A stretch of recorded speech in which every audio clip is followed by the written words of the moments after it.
Billionaire sees black girl defend his wheelchair-bound son, and his reaction shocks everyone. Richard Thompson felt his heart race as he watched the scene unfold right before his eyes. His son Peter was being shoved by an older teenager, and the wheelchair was wobbling dangerously close to the curb. But before he could move, a girl appeared out of nowhere. With all the strength her 10 years allowed, she pushed the aggressor and placed herself between him and Peter like a human shield. "Leave him alone," shouted the girl, her fists clenched and her chin raised in defiance. The teenager laughed mockingly, but something in her determination made him hesitate. Other adults began to approach, and he decided to slip away, muttering curses under his breath. Richard ran toward his son, his heart still beating erratically. Peter was fine, just scared, but when Richard looked up to thank the girl who had saved his son, his words died in his throat. The girl was black, her curly hair tied into 2 uneven braids, and her clothes were visibly worn. The yellow t-shirt had a few holes on the sides, and the jeans were faded and patched at the knees. For an awkward moment, Richard just stood there looking at her. The girl immediately noticed the discomfort in his gaze, and her expression changed. The pride and determination she had shown seconds before turned into something more cautious, more reserved. "Your son is okay," she said, lowering her voice and taking a step back. I wanted to thank you," Richard stammered, trying to hide his embarrassment. "You were very brave. Let me give you something, a reward." He started searching for his wallet in the inner pocket of his jacket, but the girl shook her head firmly. "You don't need to. I just did what anyone would do." The dignity in her voice was impressive for someone so young. Richard felt even more uncomfortable, as if she could read exactly what he was thinking. "Mary Beth!" shouted Peter from the wheelchair, stretching his small hand toward the girl. "You were amazing. How did you know I needed help?" The girl smiled for the first time, and her whole face lit up. "I saw him pushing you from far away. I couldn't let that happen," she replied, moving closer to the chair. "Are you hurt?" Peter shook his head, but there were tears in his eyes. "I'm not hurt, but—" He looked at his father and then back at her. "What's your name? I want to get to know you better." "Mary Claire," she answered, still smiling, "but everyone calls me Mary Beth." "Mary Beth, do you want to play with me another day? I always come here with my dad in the afternoons." The girl hesitated, looking again at Richard. His expression wasn't exactly welcoming, and she realized her presence wasn't really wanted, despite the forced gratitude. "We'll see, okay?" she said diplomatically. "I have to go now, my mum is waiting for me." And without another word she walked away with quick steps, leaving father and son alone in the park. Peter watched her leave with eyes shining with admiration. "Dad, she's awesome, isn't she? Mary Beth is the bravest person I've ever met." Richard just made a sound of agreement, but inside a storm of conflicting feelings haunted him. Gratitude for the girl's courage, shame for his own reaction, and a discomfort he couldn't quite name. When they got home, the mansion in the most upscale neighborhood of New York City seemed even grander than usual. Richard helped Peter up the specially built ramp for his wheelchair, and the two entered the marble hall where Claire, the housekeeper, was waiting for them. "How was the walk, Mr. Richard?" she asked, in her always formal and slightly cold voice. "Something strange happened at the park," Peter began excitedly. "A bigger boy was trying to push me out of my chair, and then a girl appeared who defended me. She pushed the boy and—" "Peter, go to your room," Richard interrupted abruptly. "You need to rest before dinner." The boy seemed confused by the sudden interruption, but obeyed. Claire helped take the chair to the special elevator Richard had ordered installed, and father and son went up in silence. Dear listener, if you're enjoying the story, please take a moment to like and especially subscribe to the channel. It really helps us who are just starting out. Now continuing. Later that night, after Peter was asleep, Richard locked himself in his office and tried to focus on the company reports. But the image of the girl wouldn't leave his head. There was something familiar about her, something he couldn't quite place. Claire knocked on the door and entered with a cup of coffee. "You seem worried," she observed, placing the cup on the desk. "Did this park story bother you?" "It's not that," murmured Richard.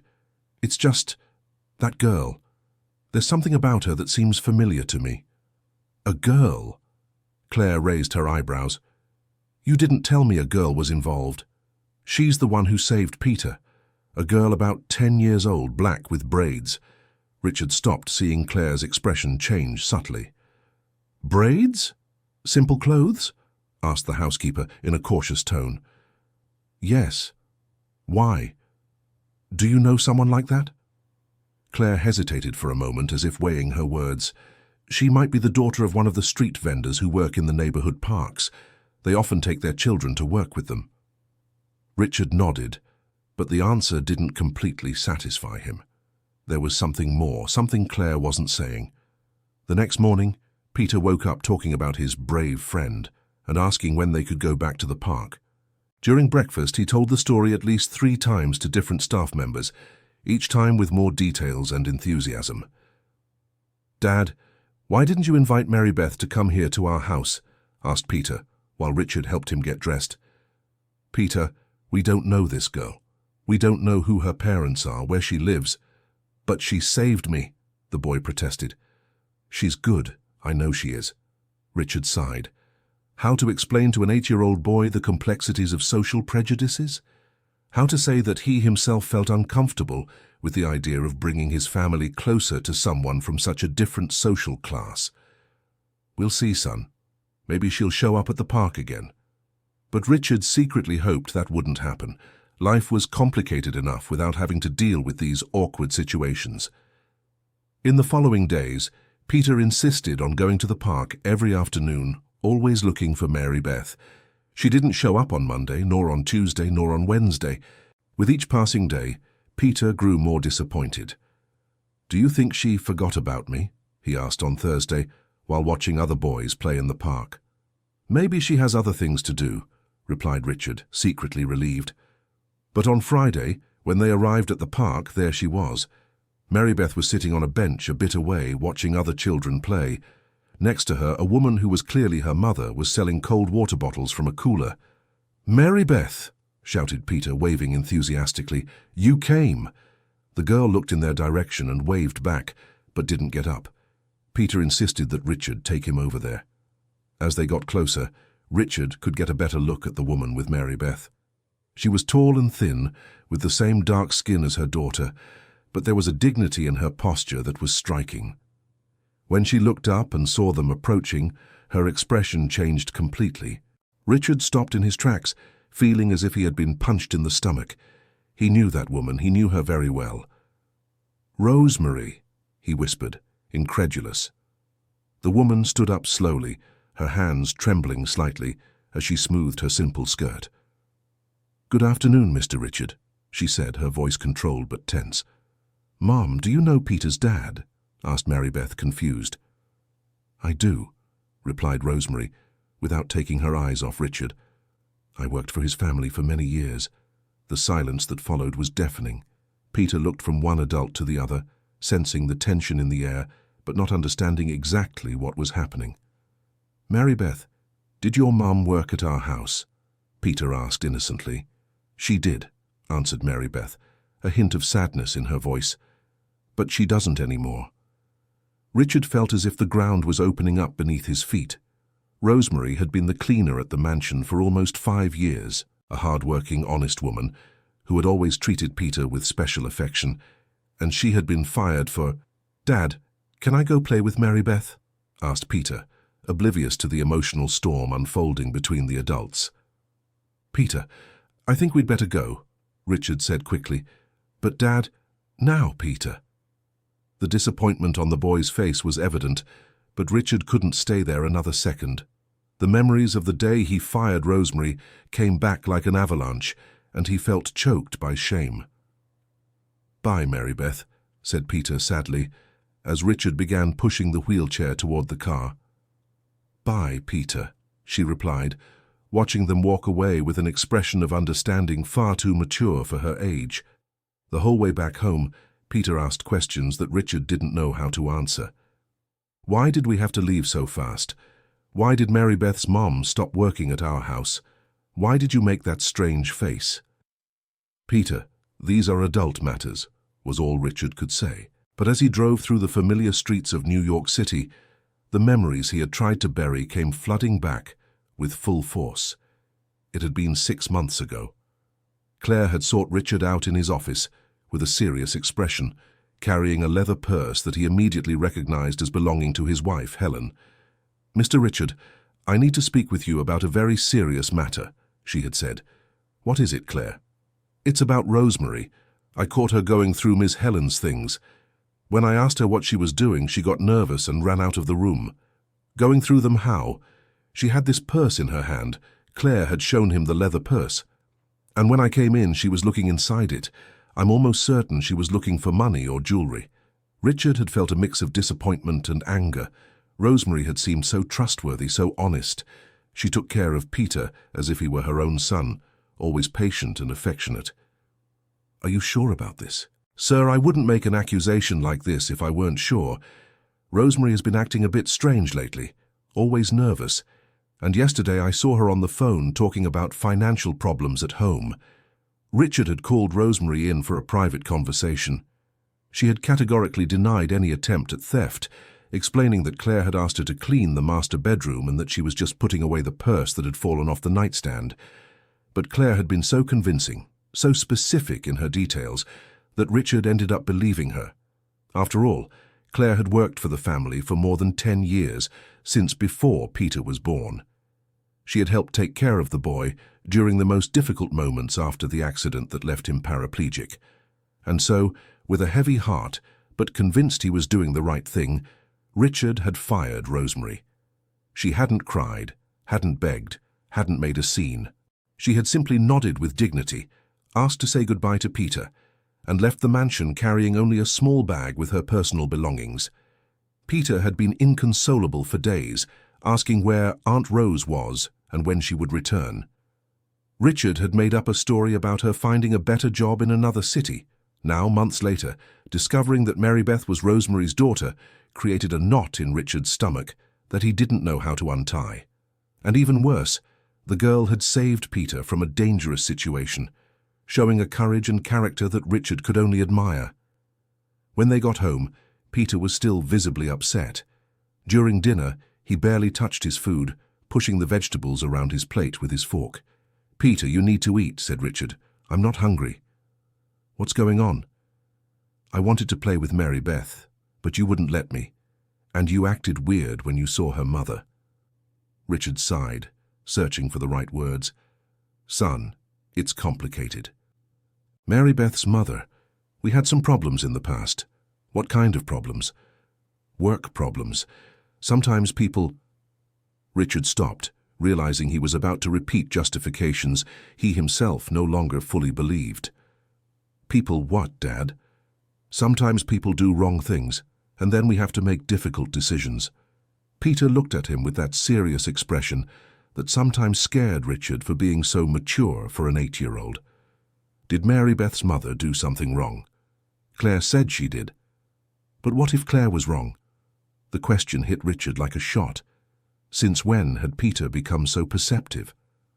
"Why do you think she could be wrong?" "Because Mary Beth is really good. And she saved me without even knowing me well. Bad people don't do that, right?" His son's simple, innocent logic left Richard speechless. That night, he stayed up late, replaying the whole situation in his head. Over the weekend, Helen called from London, where she had been for 3 weeks taking care of family business. The conversation started normally, with her asking about Peter and the company, but when Richard mentioned the incident at the park, the tone of the conversation changed. "Wait a minute," said Helen with a strange tone in her voice. "Are you talking about Rosemary's daughter? You knew Rosemary had a daughter?" "Of course I knew. She always spoke about Mary Beth with such affection.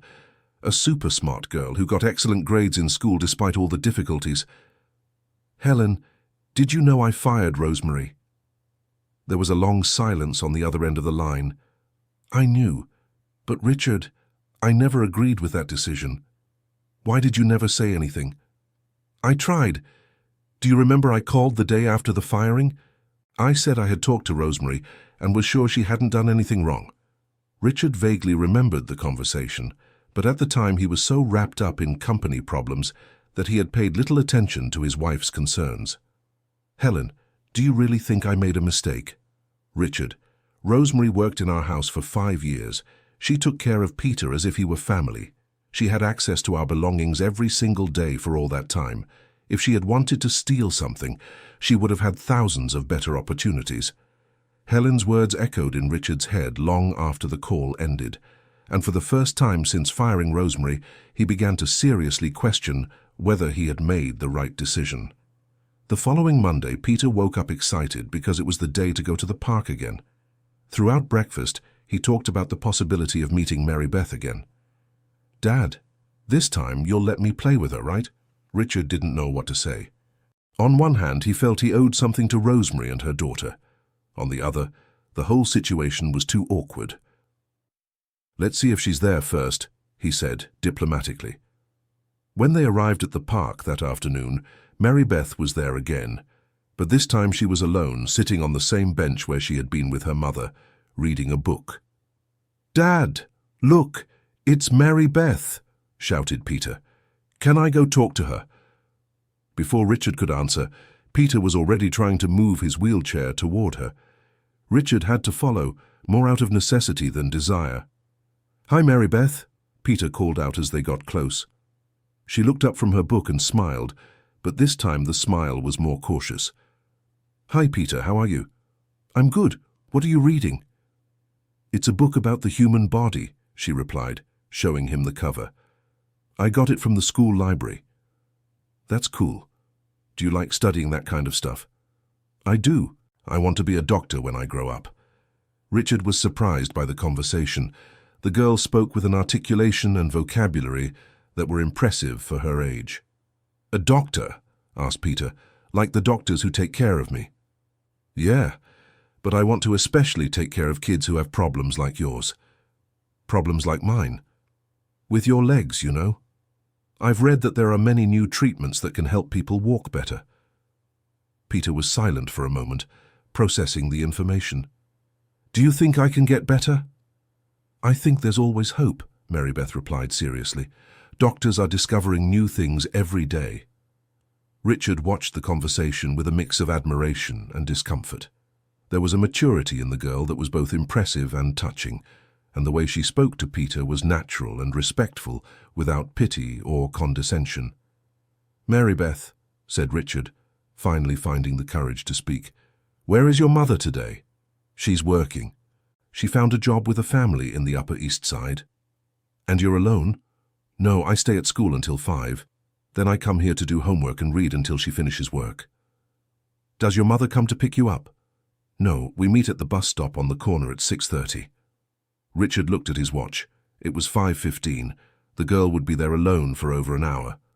"Aren't you afraid of being alone?" Mary Beth shrugged. "I'm used to it, and it's safe here. There are always people around." "Dad," murmured Peter, "Mary Beth could play with me until her mum comes. That way she won't be alone." Richard hesitated. The situation was getting complicated in a way he hadn't anticipated. "I don't know, Peter. Please, Dad. Mary Beth is my friend." Mary Beth looked from one to the other, clearly sensing the tension. "It's okay, Peter. Your dad must be busy. We can play another day." There was something in the resigned way she said it that touched Richard deeply. It was as if she was already used to rejections, as if she expected to be dismissed. "Actually," he said, surprising even himself, "you can play for a little while, but only until your mum comes." Mary Beth's face lit up with a genuine smile. "Really?" "Really," confirmed Richard, ignoring the voice in his head telling him he was making a mistake. The next 40 minutes were revealing for Richard. He watched Peter and Mary Beth play together and was impressed by the girl's patience and creativity. She invented games that Peter could play even in his wheelchair and talked with him about things that interested him. Even more impressive was seeing Peter laugh in a way Richard hadn't seen in months. Since the accident, the boy had become more withdrawn and serious, but with Mary Beth, he became a child again. "Dad, look at the cool drawing Mary Beth made," shouted Peter, showing a paper where she had drawn the two of them playing in the park. Richard approached to get a better look. The drawing was surprisingly good for a 10-year-old. It showed Peter in his wheelchair and Mary Beth beside him, both smiling under a radiant sun. "You draw very well," he said sincerely. "Thank you," replied Mary Beth, blushing slightly. "My mom says I have a knack for these things." "Your mom is right." At 6:20, Mary Beth started putting away her books and materials. "I need to go meet my mom," she said to Peter. "Are you coming tomorrow?" "If I can finish my homework early, yes, I'll come." "Dad, can we come again tomorrow?" asked Peter hopefully. "We'll see," replied Richard, but this time the "we'll see" wasn't a polite way of saying no. When they said goodbye, Peter waved enthusiastically to Mary Beth until she disappeared around the corner. The whole way back home, he talked excitedly about his new friend. "Dad, did you see how smart Mary Beth is? She knows a lot about medicine, and she draws super well too." "I did, son. And she's funny too. And she made up a bunch of cool games I can play in the chair.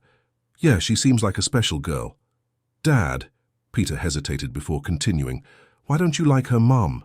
The direct question caught Richard off guard. "It's not that I don't like her, Peter. It's complicated. But Mary Beth's mom is a good person. She took care of me for a long time, remember? She always helped me with my medicine and stayed with me when you and Mom had to travel." "I remember. Then why did you send her away?" Richard sighed deeply. "Because Claire said she had done something wrong." "What wrong thing?" "She said Mary Beth's mom was trying to take things that belonged to your mom." Peter was silent for a long moment, processing the information. "Dad, are you sure Claire wasn't mistaken?"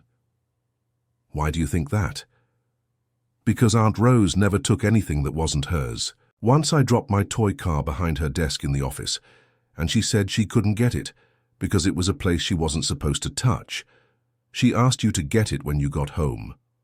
Richard remembered the episode. He had thought Rosemary's caution was excessive, but now it took on a new perspective.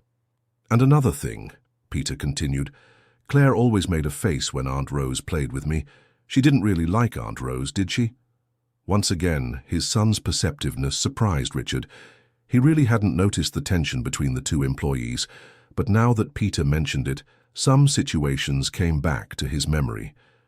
When they got home, Claire greeted them as usual, asking about the outing. Peter, full of enthusiasm, began to tell her about Mary Beth.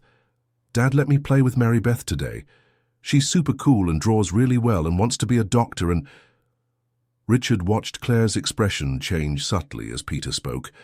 There was something she was trying to hide. "Peter," she interrupted, "I think you'd better go take a bath. It's almost dinner time." "But I was telling you about Mary Beth." "Go take a bath, son," said Richard. "We'll talk more later." After Peter went upstairs to his room, Claire turned to Richard with a worried expression. "Mr. Richard, do you think it's wise to let the boy get close to that family?" "Why? Peter is having fun for the first time in months." "Yes, but they are people from a very different class than ours. And after what happened with the girl's mother—" "Claire, tell me something. Are you absolutely sure about what you saw that day?" The question seemed to catch her off guard. "What do you mean, sir?" "Are you sure that Rosemary was trying to steal something?" "Mr. Richard, I wouldn't make an accusation like that without being sure." "But did you actually see her taking something? Or did you see her going through the bag and imagine the rest?" Claire hesitated for a fraction of a second, but it was enough for Richard to notice there was something there. "I saw what I saw," she said, but her voice sounded less convincing. "Claire, if you have any doubt about what happened that day, I need to know. A person lost their job because of this accusation." "Sir, I'm sure of what I saw." But Richard noticed she was avoiding looking directly into his eyes. That night, after dinner, Richard went to Peter's room for the conversation they had postponed. The boy was in bed, flipping through a picture book about cars. "Peter, you wanted to tell me more about Mary Beth?" "I did. Dad, do you think we could invite her to come here to our house someday?" "Why? She's never seen a big house like ours, and there's that game room I never use because I have no one to play with." The suggestion was simple and innocent, but for Richard, it represented a minefield of social complications. "Peter, it's It's different playing in the park and bringing someone to our home. Why is it different? How to explain class prejudice to a child? How to say that society expected them to only associate with people of their own social standing? Because when we invite someone to our home, it's like we're making a more serious friendship. But I want to be serious friends with Mary Beth. She's the only person my age who doesn't feel sorry for me because of the chair. Those words struck Richard in the heart. He had never realized how isolated Peter felt, how the other children treated him with a mix of pity and discomfort. The other children feel sorry for you. They do. They don't know what to say, or they talk to me like I'm a baby. But Mary Beth talks to me normally, like the chair doesn't even exist. Richard fell silent, digesting this revelation. "Dad, do you think Aunt Rose really did that thing Claire said?" "I don't know anymore, son. I'm starting to have doubts." Then why don't you ask her?" "Ask her how?" "We could go to where she works and ask, or when we see her in the park." The simplicity of Peter's suggestion was both touching and frightening. What would it be like to face Rosemary again and admit that he might have made a terrible mistake? "Peter, these things are more complicated than they seem." "Why are they complicated? If you think you were wrong, you just apologize. And if she doesn't want to accept the apology, at least you tried. Mary Beth always says that trying is better than doing nothing." Dear listener, if you're enjoying the story, please take a moment to like the video and especially subscribe to the channel. It really helps us who are just starting out. Now continuing. On Tuesday, Peter woke up eager to go to the park. All morning, he repeatedly asked what time it was and if it was time to leave yet. When they finally arrived at the park in the mid-afternoon, Mary Beth was there, but she wasn't alone. There were 3 other girls with her, all the same age, and they were laughing and talking animatedly.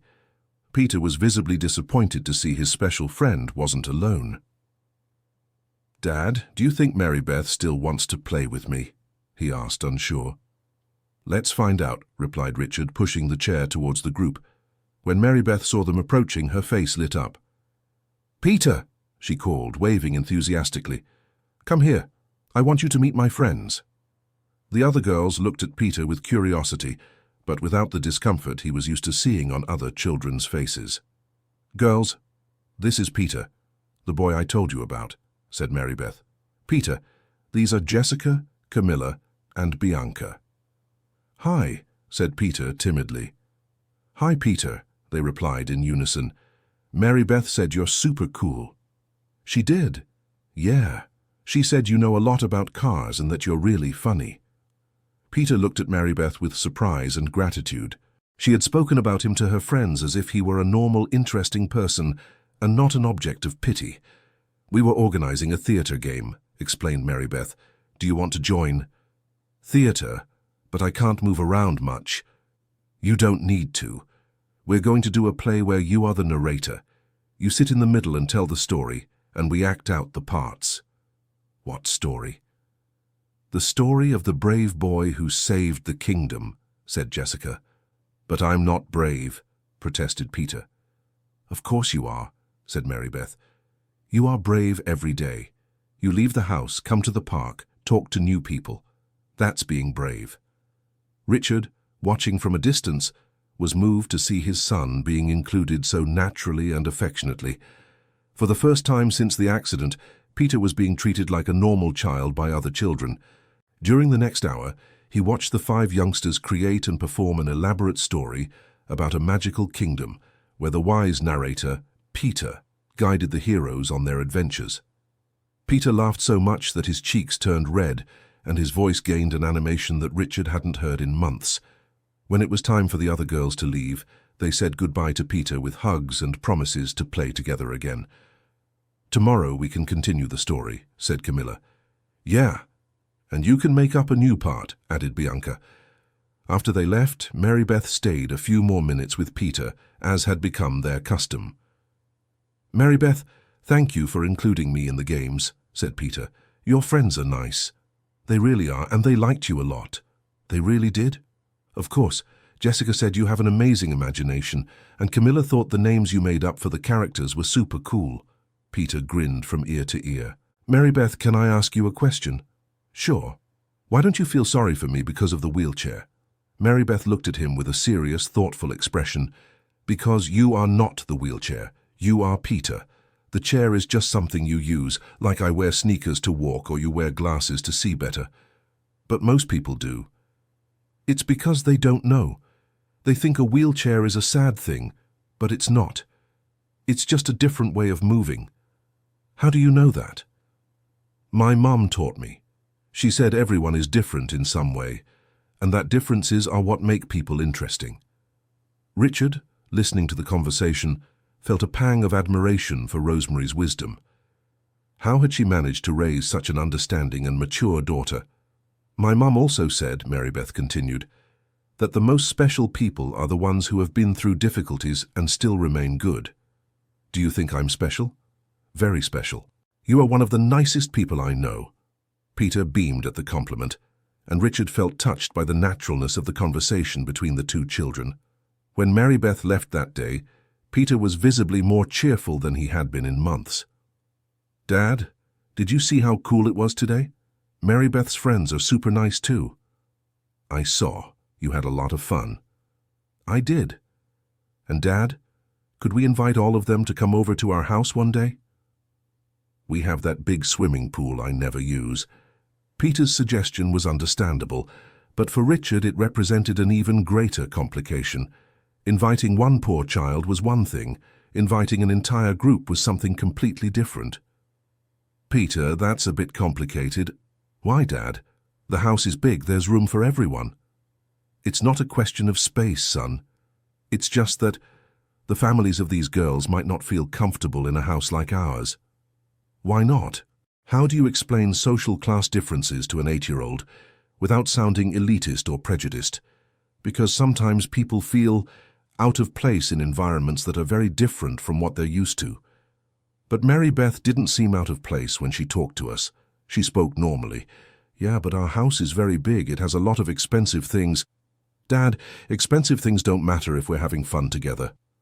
Once again, Peter's simple wisdom left Richard without an argument.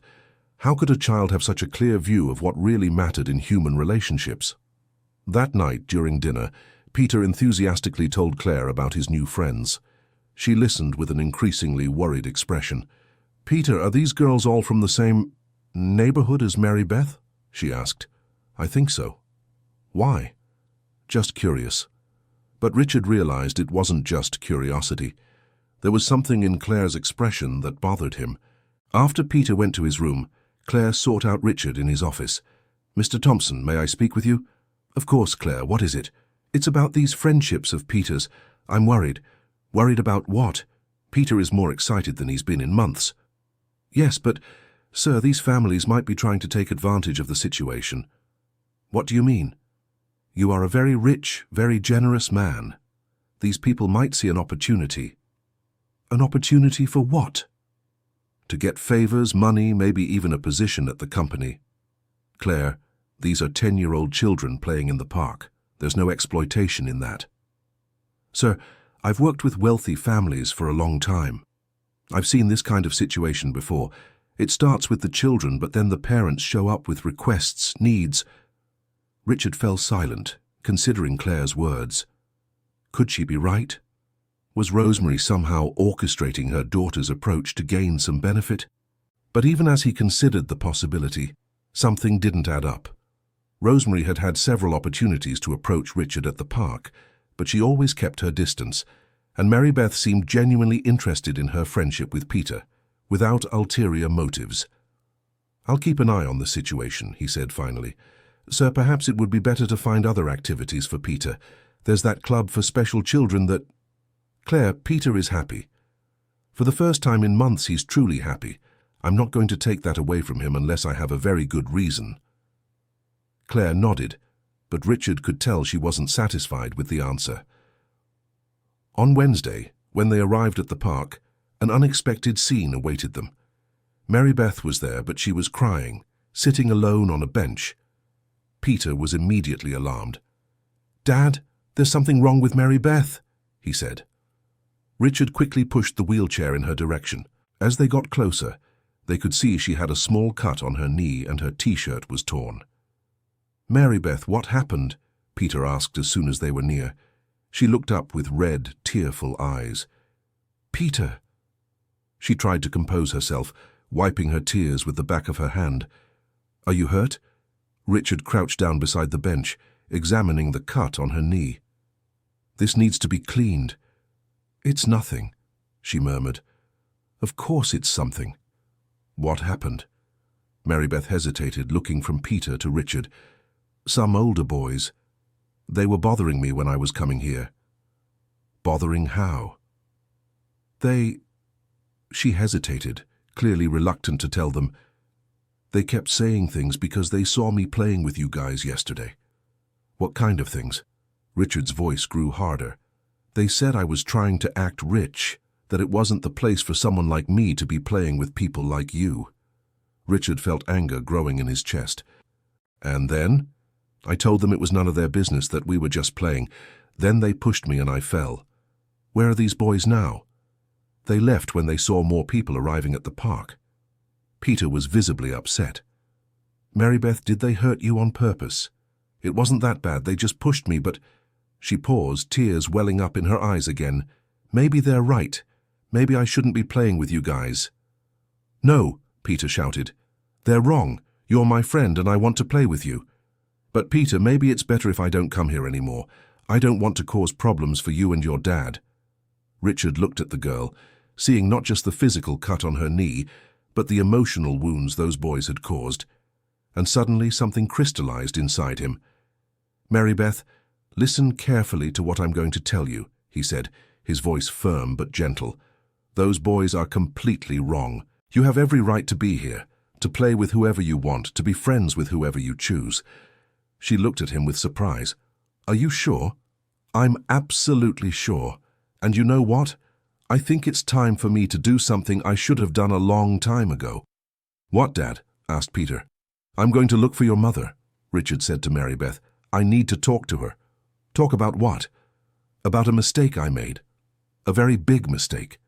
Marybeth looked at him with a confused expression, but before she could ask anything else, Richard continued.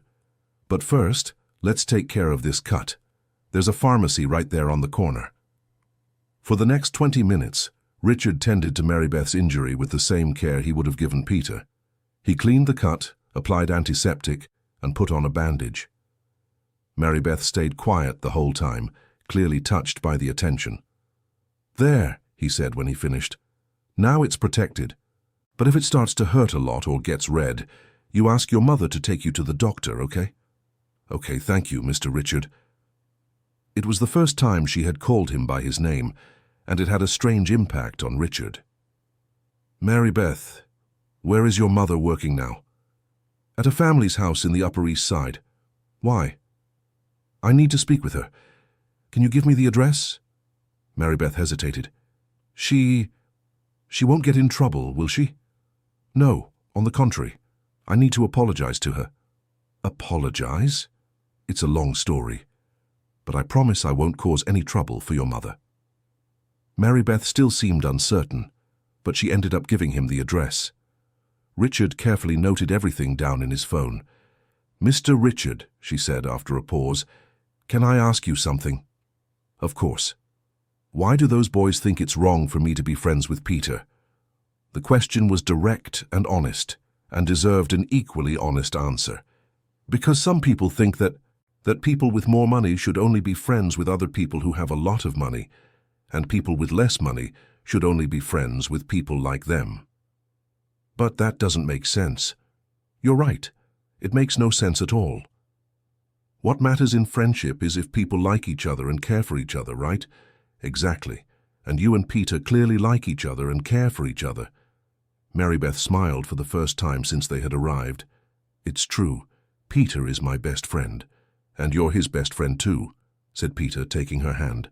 Richard observed the exchange of affection between the two children and felt something stir deep within him. There was a purity in that friendship that touched him in a way he hadn't expected. That night, Richard made a decision. The next day, he would look for Rosemary and try to straighten out a situation that had become far more complicated than it should have been. But first, he needed to discover the truth about what had really happened on the day she was fired. and he had a growing suspicion of where he would find the answers he was looking for. He decided to start by confronting Claire more directly about her memories of that day. Something in her expressions and hesitations over the past few days had planted seeds of doubt in his mind. On Thursday morning, after Peter had left for school, Richard called Claire into the office for a private conversation. "Claire, I need you to tell me exactly what happened on the day you accused Rosemary of theft." "Mr. Richard, I've already told you everything." "Tell me again. But this time, I want all the details. What time it was, where exactly you were, what you saw with your own eyes." Claire seemed uncomfortable with the request. "Sir, why are you bringing this up again?" "Because I found out that Mary Beth, the girl who saved Peter in the park, is Rosemary's daughter. And now I have doubts about whether I made the right decision back then." Claire's expression changed visibly. "The girl is Rosemary's daughter?" "Yes, and she's an exceptional child. Smart, polite, caring. That makes me think about the kind of person who raised her. Mr. Richard, even if Rosemary is a good mother, that doesn't change what she did." "But what exactly did she do, Claire? That's what I want to know." Claire sighed and sat down in the chair in front of the office desk. "I was walking down the hallway when I heard noises in your and Mrs. Helen's room. Since she was traveling, I thought it was strange and went to check." "What kind of noises?" "Footsteps, drawers being opened and closed. And then, when I got to the door, I saw Rosemary going through Mrs. Helen's purse." "Going through how?"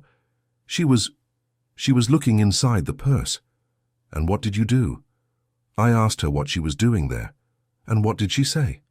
"She got very nervous, said she was just tidying up things that had fallen off the nightstand." "And you believed her?" "Sir, she was clearly lying. She turned all red, stuttering." "Claire, did you see Rosemary take anything from the purse?" There was a long pause. I saw her with the purse in her hand." "But did you see her take anything out of the purse?" "Mr. Richard, it's obvious that if she was going through the purse—" "Answer my question, Claire. Did you see with your own eyes Rosemary taking something out of the purse?" Another pause, even longer. "Not directly, but—" "Claire, yes or no? Did you see her taking something?" "No," she admitted reluctantly. "But, sir, the whole situation was very suspicious." "Suspicious how?" "She had no reason to be in the room at that hour. And when I asked, she lied about what she was doing." "How do you know she lied?" "Because nothing had fallen off the nightstand. I had vacuumed the room that morning and everything was in its place." Richard fell silent, processing the information. It was becoming clear that the entire accusation was based on assumptions and interpretations, not on concrete facts. "Claire, answer me one thing honestly. Did you like Rosemary?" The question seemed to catch her off guard. "What do you mean, sir?" "Did you get along? Were you friends?" Claire hesitated visibly. "Sir, I have always been professional with all the staff." "That doesn't answer my question. Rosemary she was very close to the family. Sometimes I thought she overstepped her boundaries." "What do you mean, overstepped?" "She treated Peter as if she were part of the family. And you and Mrs. Helen liked her very much. Sometimes I felt that—" Claire stopped talking, realizing she was revealing more than she intended. "That what, Claire?" "Nothing, sir. Forget it." "Claire, talk to me." "That sometimes you felt what?" "Sometimes I felt that you liked her more than me," she admitted quietly. And finally the truth came out. Richard understood that the accusation against Rosemary had been born not from an attempted theft, but from professional jealousy. "Claire, did you make up the story about the attempted theft?" "No," she answered quickly. "I really saw her going through the purse. But maybe I misinterpreted the situation." "Maybe." "Mr. Richard, I was genuinely worried, but I recognize that maybe my feelings about favoritism made me see malice where there was none." Richard felt a mix of anger and sadness. An innocent person had lost their job because of jealousy and misinterpretations. "Claire, do you understand that because of your interpretation, a single mother lost her family's livelihood?" "Sir, I'm sorry. I really thought I was doing the right thing." The right thing would have been to ask Rosemary directly what she was doing, instead of creating a theory in your head. Claire lowered her eyes, clearly ashamed. "You're right. I made a mistake." Richard took a deep breath, trying to control his irritation. "Claire, I'm going to look for Rosemary today to apologize and try to correct this injustice, and you're coming with me." "Sir, you're coming with me, and you will apologize to her personally. It's the least you can do." Claire nodded silently, but Richard could see the discomfort on her face. "Dear listener, if you're enjoying the story, please take a moment to like and especially subscribe to the channel. It really helps us who are just starting out." Now continuing. That afternoon, instead of going to the park, Richard decided to go directly to look for Rosemary. He took Peter along, explaining they were going to make an important visit. "A visit to who, Dad?" "To Mary Beth's mother." "Really?" Peter's face lit up. "Are we going to see Aunt Rose?" "We are. I need to talk to her about something very important." "About what?" "About a mistake I made a few months ago." The address Mary Beth had given led to an imposing mansion in the Upper East Side. Richard parked in front of the gate and told the intercom he would like to speak with Rosemary. "One moment," said the voice on the other side. A few minutes later, the gate opened and a security guard accompanied them to the back entrance of the house where the staff quarters were located. Rosemary appeared at the door, wearing an impeccably clean and pressed maid's uniform. When she saw Richard and Peter, her expression mixed surprise with apprehension. "Mr. Richard," she said formally, "has something happened?" "Rosemary, I need to speak with you. It's important." She looked at Peter, who was visibly excited to see her again. "Aunt Rose," he said, stretching out his arms. Rosemary couldn't resist and crouched down to hug the boy. "Peter, my dear, how are you?" "I'm good. And you? I missed you." "I missed you too," she said, her eyes watery. "Rosemary," Richard interrupted, "can we speak privately for a few minutes?" She hesitated, looking nervously toward the house. "Sir, I'm working. I don't know if it's appropriate. It's about your dismissal from our house. I found out some things that changed my perspective on what happened." Rosemary looked at him with a cautious expression. "What do you mean, sir?" "I mean that I think I made a terrible mistake and I need to try to correct it." She was silent for a long moment, clearly trying to process what she was hearing. "Peter," said Richard, "can you stay here and play for a minute while I talk with Aunt Rose?" "I can, Dad." Rosemary led Richard to a small garden behind the staff quarters where they could talk in private. "Rosemary, I'm going to be direct with you. I confronted Claire about what happened on the day you were fired, and she admitted that she might have misinterpreted the situation." Rosemary looked at him with an expression of surprise and something that could be hope. "How so?" "She admitted that she didn't see you taking anything from Helen's purse. She only saw you with the purse in your hand and assumed the worst." "Mr. Richard," I tried to explain back then. "I was cleaning the room like I always did, and Mrs. Helen's purse had fallen off the nightstand. I was just putting it back in its place." "I know. And I should have investigated it better. I should have given more weight to your word. You worked in our house for 5 years without ever giving any reason for suspicion." Rosemary fell silent, but Richard could see tears forming in her eyes. "Sir, you don't know what that firing meant for me and for Mary Beth. It wasn't just the job I lost." "What else?" "I lost the references. Without references from a 5-year job, it was very hard to get another one. People were suspicious. I had to take temporary jobs, earn much less." Richard felt the weight of guilt settle on his shoulders. "Rosemary, I am sorry. I am truly sorry." "And Mary Beth," she continued, her voice choked. "She didn't understand why I was always stressed, why we had to move to a smaller place, why I came home so tired every day." "What did you tell her?" "I said that sometimes things change, that life sometimes gets harder, but that we always find a way to get through it." "Does she know about the accusation?" "No, I never told her. I didn't want her to grow up with anger or resentment." Rosemary's dignity impressed Richard deeply. Even though she had suffered an injustice, she had protected her daughter from the painful knowledge of the world's cruelty. "Rosemary, I want to try to correct this situation.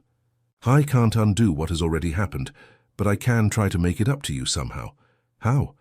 First, I want to offer you your job back, not as a cleaner, but in a better position. I need someone to coordinate the company's cleaning team. It's an administrative position with a better salary. Rosemary looked at him with surprise. Mr. Richard, I don't know if it would be appropriate. After everything that happened, it would be more than appropriate. It would be fair. And Claire, how would she react? Claire will have to deal with her own actions. You don't need to worry about that. Rosemary fell silent, clearly thinking about the proposal. Sir, can I have some time to think? Of course, but Rosemary, there's something else I need to tell you. What? Your daughter saved Peter from a dangerous situation in the park. She was incredibly brave. A proud smile appeared on Rosemary's face. She told me. She said she helped a boy in a wheelchair, but she didn't tell me it was Peter. And since then, they've become friends. Peter is happier than he has been in months. Mary Beth is also very excited about this friendship. She talks about Peter every day. Rosemary, regardless of your decision about the job, I want you to know that their friendship has my complete approval. Mary Beth is an exceptional girl. Thank you, Mr. Richard. That means a lot to me. When they returned to where Peter was, he immediately asked, "Did you talk? Is Aunt Rose coming back to our house?" "We're talking about that," said Richard diplomatically. "I hope so," said Peter. "I really missed you, Aunt Rose. And now that Mary Beth is my friend, it would be perfect if you came back too." Rosemary crouched down again to the level of Peter's chair. "Peter, even if I don't come back to work at your house, you can always come to me if you need anything." "You are very special to me." "You are special to me too, Aunt Rose." As they were leaving, Rosemary walked Richard to his car. "Mr. Richard, thank you for coming here, for acknowledging the mistake. This means more than you can imagine." "Rosemary, the fault was entirely mine. I should have been more careful, more fair. The important thing is that you came back to make it right. That says a lot about your character. And you not holding a grudge says a lot about yours." On the way back home, Peter wouldn't stop talking about how good it was to see Rosemary again. "Dad, do you think Aunt Rose will agree to come back to our house?" "I don't know, Peter. She has every right to refuse." "Why would she refuse?" "Because I hurt her deeply when I fired her unfairly. Sometimes when we hurt someone, it's hard for that person to trust us again." Peter became thoughtful. "But Dad, if you apologized and want to fix the mistake, shouldn't that be enough?" "It should, but it isn't always. Some wounds take time to heal. So we have to be patient and show that we've really changed."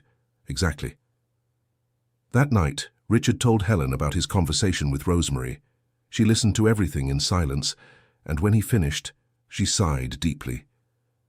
"Richard, I'm glad you did that. I was always sure that Rosemary was innocent." "Why didn't you insist more at the time?" "I tried, but you were so convinced, and I was traveling so much for the family business. I should have insisted more." "The fault was mine, Helen. I trusted the wrong person and doubted the right one." "And now? Do you think she'll agree to come back?" "I don't know. And honestly, I wouldn't even blame her if she refused." "What about Claire?" "I haven't decided what to do about Claire yet. She made a serious mistake, but she was also honest when I confronted her. Maybe it's time to rethink the whole dynamic of the house." "What do you mean?" "Richard, we never really thought about how the staff relates to each other, about jealousy, competition. Maybe we need to be more attentive to these things." Helen was right. They had been absent employers in many ways, trusting one person too much to manage all the interpersonal relationships in the house. On Friday, Richard decided to take Peter to the park as usual, even though he didn't know if Mary Beth would be there after the incident from the previous days. To their relief, she was there, reading quietly on the usual bench. When she saw Peter and Richard approaching, she waved enthusiastically. "Peter, how are you?"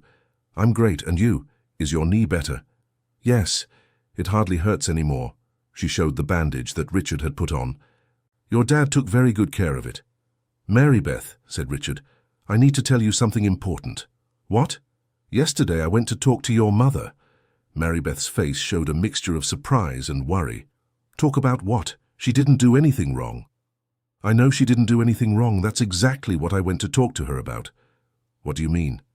Richard sat on the bench next to Mary Beth, while Peter positioned his wheelchair in front of them. "Mary Beth, A few months ago, your mother worked at our house, and there was a very big misunderstanding that resulted in her being fired.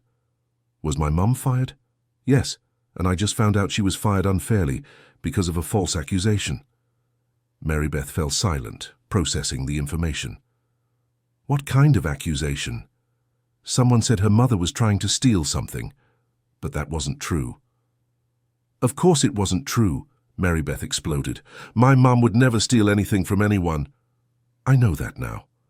And that's why I went to apologize to her. And did she accept? She was very generous, more generous than I deserved. Mary Beth was quiet for a moment, then asked, "Is that why we had to move? Is that why my mum was so sad for so long?" Richard felt his heart tighten. Probably yes.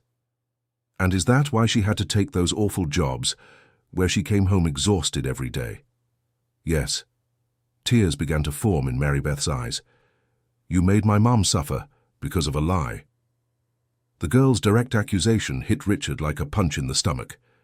Yes, I did, and I'm sorry, Mary Beth, more than you can imagine. Why did you believe the lie? Why didn't you believe my mum? Because I made a mistake, a terrible error in judgment. Peter, who had been following the conversation in silence, finally spoke. Mary Beth, my father is very sorry. He wants to make things right. How can he make it right? The damage is already done. I offered your mother her job back, said Richard. A better job, actually. And did she accept? She asked for some time to think. Mary Beth fell silent for a long moment, clearly wrestling with conflicting emotions. Mr. Richard, she said finally, I understand you want to fix your mistake, but you need to understand that this hurt my mom a lot, and it hurt me too. I understand, Mary Beth, and I don't expect immediate forgiveness. I just hope for a chance to show that I've learned from my mistake. And the person who lied about my mum, what will happen to her? Richard hesitated. He hadn't yet decided exactly how to deal with Claire. That's still being decided, but she will have to take responsibility for what she did. Mary Beth nodded slowly. Mr. Richard, can I ask a question? Of course. If I hadn't saved Peter, if we hadn't become friends, would you have found out the truth about my mom? The question was devastatingly insightful. Richard hesitated, knowing the honest answer was not flattering for him. Probably not, he admitted, and that shames me deeply. So it was chance that brought justice, not you. You're right, and that's something I will carry with me forever. Peter looked from Mary Beth to his father, clearly disturbed by the tension in the conversation. Mary Beth, he said, my father made a mistake, but he's trying to make it right. Can't you give him a chance? Mary Beth looked at Peter, then at Richard. Peter, you are my best friend, and I don't want our friendship to suffer because of the adult's mistakes. Does that mean you forgive me? Asked Richard. It means I will try, but it will take time, and you will have to prove that you've really changed. How can I prove that? By being fair. Always. With everyone. It doesn't matter if the person is rich or poor, if they work for you or not. The wisdom of the 10-year-old girl left Richard humbled and amazed at the same time. I promise I will try to be better. Then it's okay, said Mary Beth. We can keep being friends. Peter smiled with relief. Great. Now can you stop talking about adult stuff and we can play? For the next hour, Richard watched the two children play and reflected on the lessons he had learned. A 10-year-old child had given him a lesson in character and justice that he would never forget. When Mary Beth left that day, she turned to Richard before walking out. Mr. Richard, thank you for looking for my mother. Even though it took a while, what matters is that you did the right thing in the end. And in that moment, Richard knew that, regardless of whether Rosemary accepted his job offer or not, he had gained something far more valuable, the respect of a child who had shown him the true meaning of integrity. Over the weekend, Richard received a call from Rosemary. She had decided to accept the job offer, but with a few conditions. What conditions? Asked Richard. First, I want it to be clear that this is not charity. I will work hard and expect to be treated with professionalism. Of course. Second, I want the situation with Claire resolved before I start. I cannot work in an environment where there is tension or resentment. I understand. And what would you suggest for resolving the situation? That is your decision, Mr. Richard. I just cannot work in a place where I don't feel respected. Rosemary, you are absolutely right. I will resolve the situation with Claire before you start. And third, she continued, I want Mary Beth to continue having permission to play with Peter. They like each other very much, and I don't want her to think our work relationship affects their friendship. That isn't even a condition, Rosemary. It's a privilege for Peter to have a friend like Mary Beth. Then it's settled. When would you like me to start? Next Monday, if that works for you. Perfect. After hanging up the phone, Richard felt relieved but also apprehensive. Now he needed to make a difficult decision about Claire. He called her for a conversation on Sunday evening. Claire, I need to speak with you about your situation here in the house. Mr. Richard, I know I made a mistake. It wasn't just a mistake, Claire. It was a serious injustice that caused real suffering for an innocent family. I know, sir, and I am very sorry. I know you are, but being sorry isn't enough to fix what happened. Claire fell silent, clearly nervous about what would come next. I'm going to offer you two options, Richard continued. First, you can resign voluntarily, and I will give neutral references about your work here. And the second option? You can stay, but in a different position with reduced responsibilities, and you will work under Rosemary's supervision. She will be the new coordinator of the domestic staff. Claire was visibly shocked. Rosemary is going to be my supervisor? Yes. And if you choose to stay, you will have to demonstrate daily that you can work with respect and cooperation. Mr. Richard, that is very humiliating for me. Claire, humiliating is what you did to Rosemary. Now, you will have the opportunity to learn what it's like to be in a vulnerable position. Claire was silent for a long moment. Can I have some time to think? You have until tomorrow morning to decide. Rosemary starts on Monday, and I need to define the team structure. On Monday morning, Claire appeared in Richard's office with a resignation letter. She had decided she would not be able to work under Rosemary's supervision. I understand your decision, said Richard, and despite everything, I acknowledge that you worked here for many years. Your references will be honest but fair. Thank you, Mr. Richard, and I truly am sorry for what I did. I know you are, Claire. I hope you learn from this situation. That afternoon, when Rosemary arrived for her first day at the new job, the house had a completely different atmosphere. Peter greeted her enthusiastically, and Richard introduced her to the other employees as the new coordinator of the domestic staff. Rosemary, he said, I want you to know that you have my complete trust to reorganize things however you see best.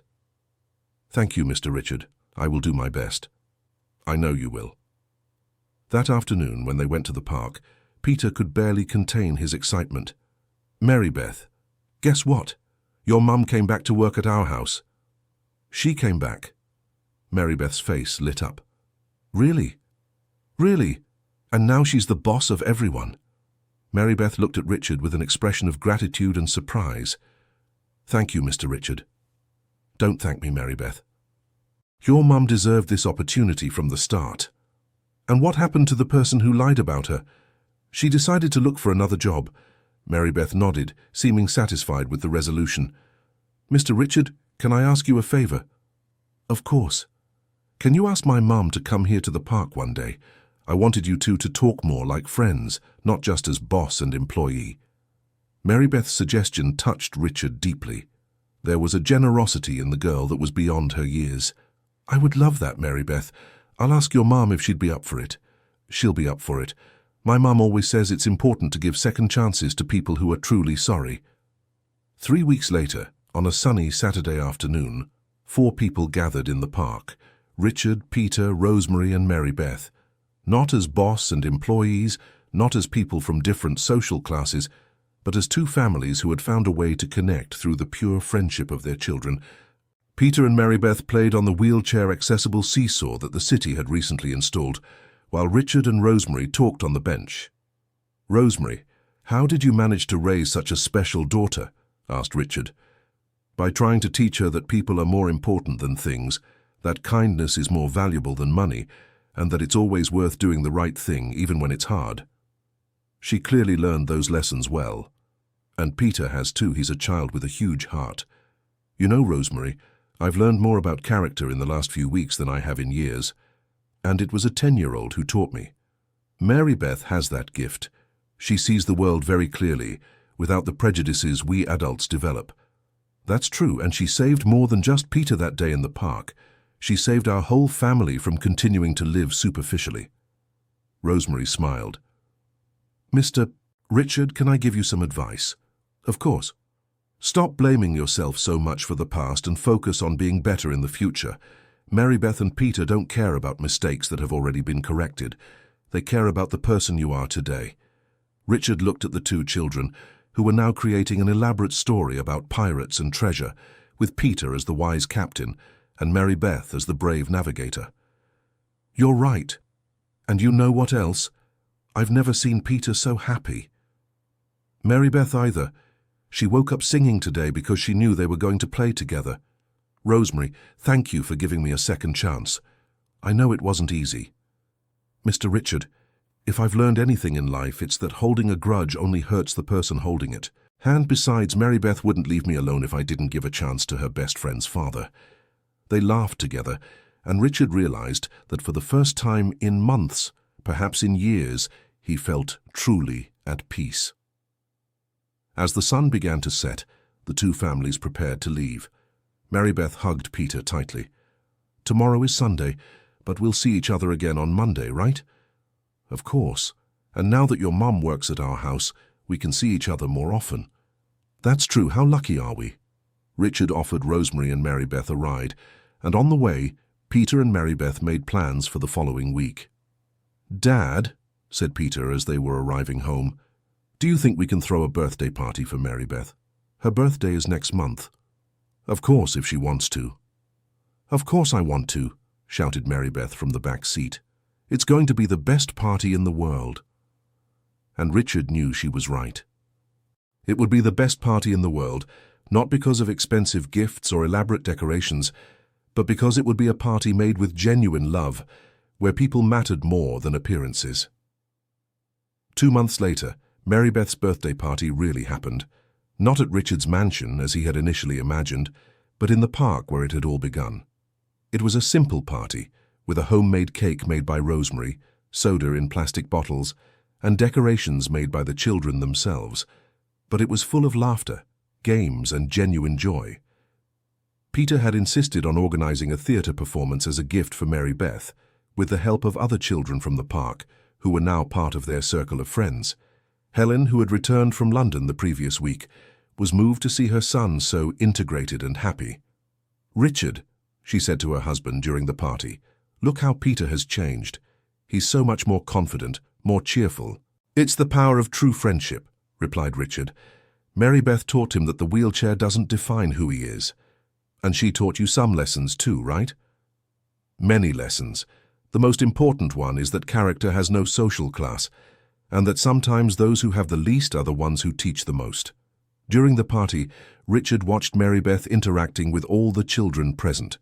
She included everyone in the games, mediated conflicts with wisdom surprising for her age, and took special care of Peter without making him feel infantilized.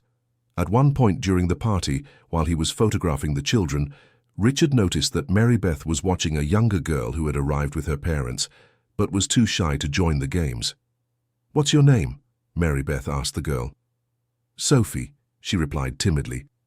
Hi, Sophie. I'm Mary Beth, and this is my birthday. Do you want to play with us? I don't know. The other kids seem older, and no problem. We can make up a game that everyone can play. How about playing Ring Around the Rosie?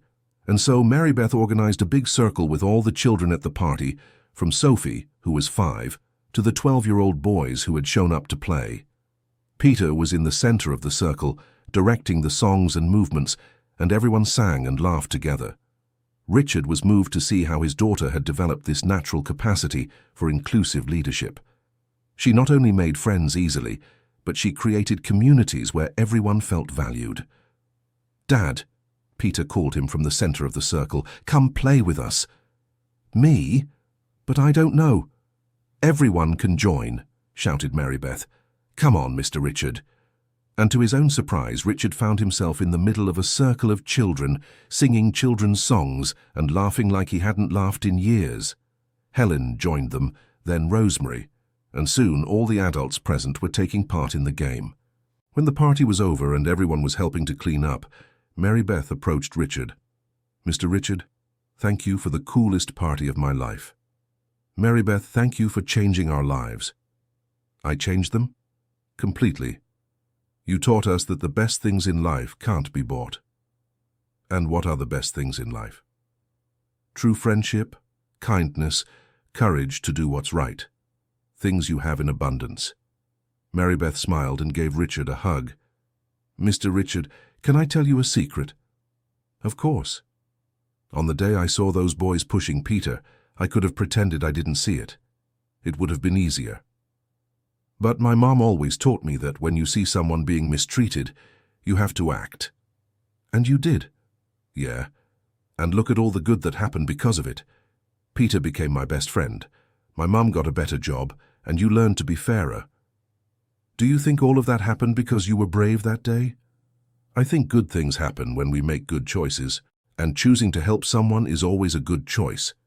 Richard Thompson fell silent, impressed once again by the girl's wisdom. "Mary Beth, you're going to be an amazing doctor when you grow up." "I am. And you know why?" "Why?" "Because I'll always remember that taking care of people isn't just about medicine and surgery. It's about treating everyone with respect and kindness, no matter who they are." "Where did you learn that?" "From my mom. And also from you guys. The way Peter treats me, the way you apologized when you were wrong. That taught me that good people exist everywhere." That night, after Rosemary and Mary Beth had gone home, now to a much better house in the same neighborhood where Richard lived, made possible by Rosemary's new salary, Richard and Helen talked about the changes in the family. "Richard, do you realize how much our lives have improved since Mary Beth came into it?" "I do. Not just Peter's life, but ours too." "How do you mean ours?" "Helen, when was the last time you saw me playing at a kid's party? When was the last time we worried more about people's happiness than about appearances?" "That's true. We were living in a very artificial way. And Mary Beth brought us back to what really matters. Do you think she knows the impact she's had on our family?" "I think she does. But I think for her, it was just a natural consequence of doing the right thing. What a special child. And what a special mother too. Rosemary raised a diamond. Richard, do you think if this whole situation hadn't happened, we would have just continued the same way?" "Probably. We were comfortable in our social bubble, not questioning anything. And now? Now I question everything. Every decision I make, I think, is this fair? Is this right? What would Mary Beth think about this?" Helen laughed. "You're using a 10-year-old as your moral compass. And isn't it an excellent compass? It always points to true north." 3 months later, life had settled into a new routine that was much richer than the previous one. Peter went to school more excited, making new friends inspired by Mary Beth's example, and was even considering going back to physical therapy to try and improve his mobility. Mary Beth continued to be an exemplary student, but now had access to better educational resources thanks to the family's financial stability.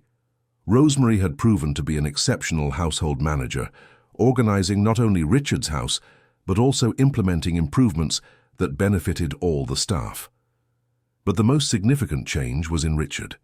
He had started questioning other practices in his company, implementing fairer policies for employees at all levels.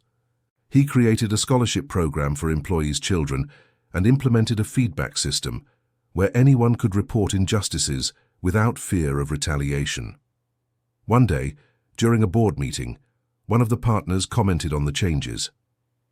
"Richard, you've been much more aware lately. What happened?" "A 10-year-old girl gave me an ethics lesson I needed a long time ago." "How so?" "She taught me that justice isn't something you do when it's convenient. It's something you do all the time, especially when it's difficult." "And has that affected your business?" "For the better. Team morale improved, productivity increased, and our market reputation is better than ever." "Interesting. Maybe we should meet this wise child." Maybe you should, but be prepared. She won't be afraid to tell you the truths you need to hear. By the end of that year, Richard decided to do something he had never imagined before. He organized a company party that included not just the executives and their families, but all employees from the cleaning staff to the board of directors. Mary Beth and Peter were among the guests of honor, representing the spirit of inclusion that had inspired the change in the company. During the party, Mary Beth approached Richard. "Mr. Richard, what a great party. Everyone seems to be having fun." "Yeah, it sure seems that way. And do you know why I decided to have a party like this?" "Why?" "Because you taught me that the best parties are the ones where everyone feels welcome." "That's true. My mother always says a good party is one where no one is left out." "Your mother is very wise." "She is, and you're becoming wiser too." Richard laughed. "You think so?" "I do. In the beginning, when we first met, you seemed a little lost. Now it seems like you know what's important." "And what is important, Mary Beth?" "Taking care of people, being fair, making the right choices even when it's hard. And do you think I'm managing to do that?" "You are, and you know how I know." "How?" "Because Peter is very happy, and people are only truly happy when they're surrounded by love and justice." That night, as the party continued around them, Richard watched his family and friends. Peter was in the center of a group of children, excitedly telling a story. Helen was talking with Rosemary about a volunteer project they were planning together. And Mary Beth moved through the party like a little ambassador, introducing people to each other and making sure no one was left alone. And Richard realized he had found something he didn't know he was looking for: a life with real purpose, where success was measured not by the size of a bank account, but by the positive impact he could have on the lives of the people around him. 6 months later, Mary Beth was preparing for a regional essay competition on everyday heroes. She had decided to write about ordinary people who make extraordinary choices. "Mary Beth," Peter asked one day as she was writing in the park, "who are you writing about?" "About you," she replied simply. "About me. But I'm not a hero." "Of course you are. You're a quiet hero." "What do you mean?" "You face challenges every day that most people can't even imagine. And even so, you're kind, funny, and you care about others. That's what being a hero is." "But I didn't save anyone like you saved me." "Peter, you saved me too." "How?" "You taught me that true friendship doesn't see differences. Before I met you, I thought all rich people were the same. You showed me that good people exist everywhere." "And your dad?" asked Peter. "Do you think he's a hero too?" "Your dad did something many adults can't do. He admitted he was wrong and he changed. That's very brave." "Really?" "Yes. Most adults would rather keep being wrong than admit they need to change." Peter became thoughtful. "Mary Beth, do you think we can be heroes when we grow up too?" "We already are heroes, Peter. Every time we choose to be kind instead of cruel, every time we include someone instead of excluding them, every time we tell the truth instead of lying." "So being a hero is about the small choices?" "Exactly. The big heroes in the movies are cool, but the real heroes are the people who make the right choices every day." A year after the first meeting in the park, Richard decided to reflect on everything that had changed. He was sitting on the same bench where he had first spoken with Mary Beth after discovering who she was. Peter was playing with a group of friends that now included children from different social backgrounds. Mary Beth was helping a younger child learn to ride a bike. Rosemary had become much more than an employee. She was a true friend of the family. "What are you thinking about?" asked Helen, sitting down beside him. "I'm thinking about how limited our life was before." "Limited how?" "Limited by prejudices, by the fear of leaving our comfort zone, by a narrow view of what was important. And now we're truly living. We connect with people. We make a difference in others' lives. We teach Peter about what really matters." "Do you think we would have found this path eventually?" "Honestly, no. We were too comfortable in our bubble. We needed someone to wake us up." And who woke us up was a child. Not just a child with solid values, raised by a woman of integrity who suffered injustice but didn't let it make her bitter.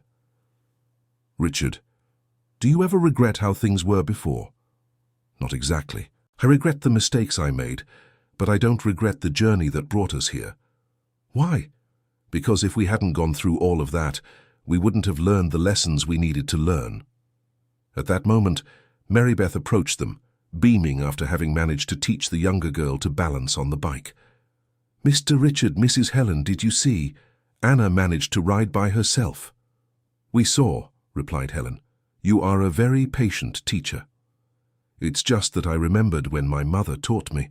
She said that everyone has their own time to learn, and that the important thing is not to give up." "Your mother is right," said Richard, "and you applied that lesson perfectly." "Mr. Richard, can I ask a question?" "You always can." "Do you think you made a difference in people's lives this year?"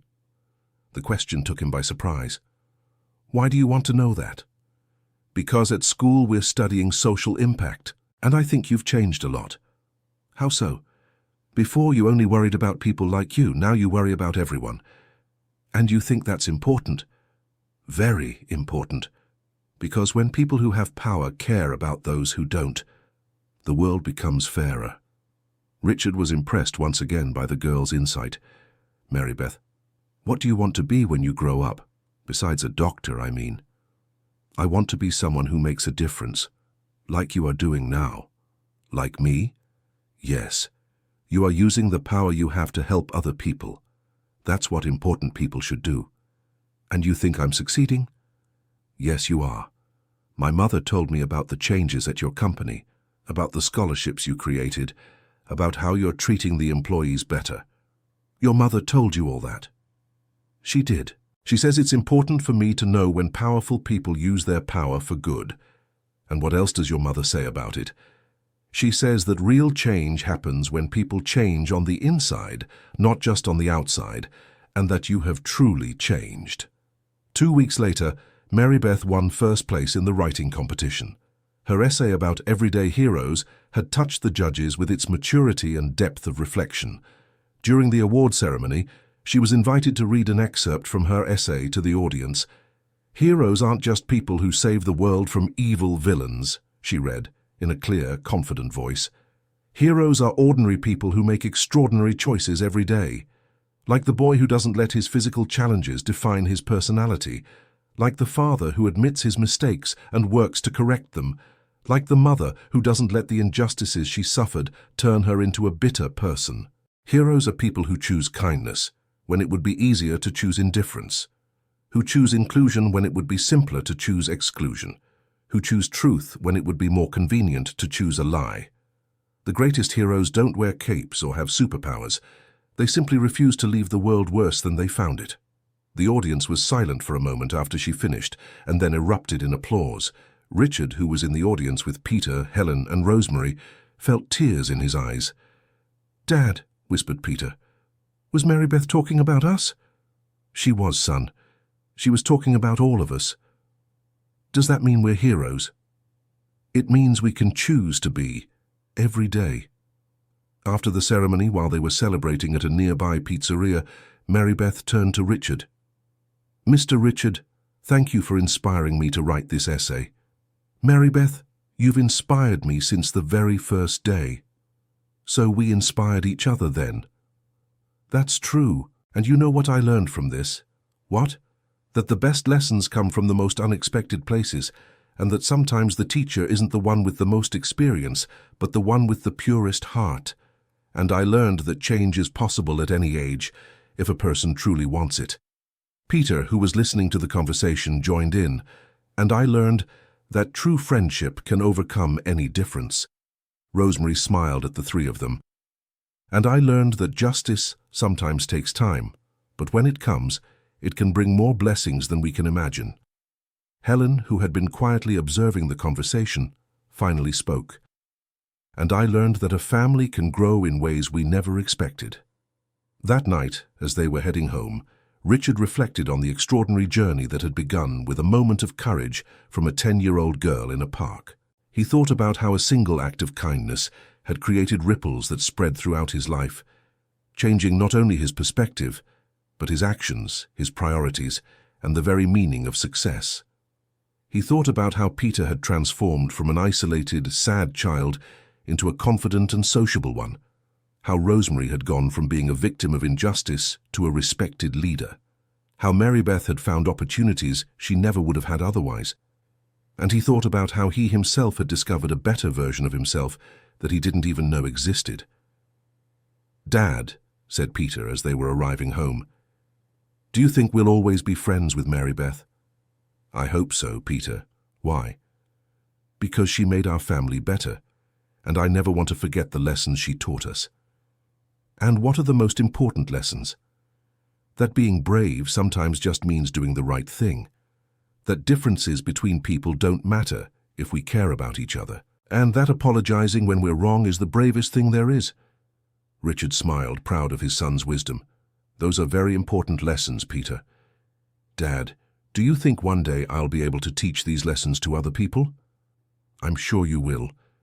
And when you teach them, remember to tell the story of the brave girl who changed our life." "I will tell it. And I'll tell them that real heroes exist, and that sometimes they're 10 years old and wear a yellow t-shirt." 5 years later, on a sunny afternoon in the same park where it had all begun, a group of people gathered for a very special occasion. It was Mary Beth's middle school graduation party.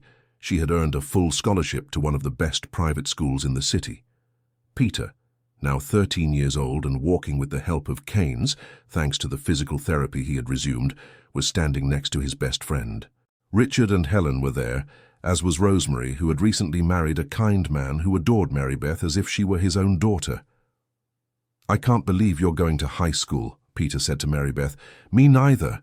It feels like just yesterday I was here defending you from that annoying boy. And look at everything that's happened since then." "Yeah.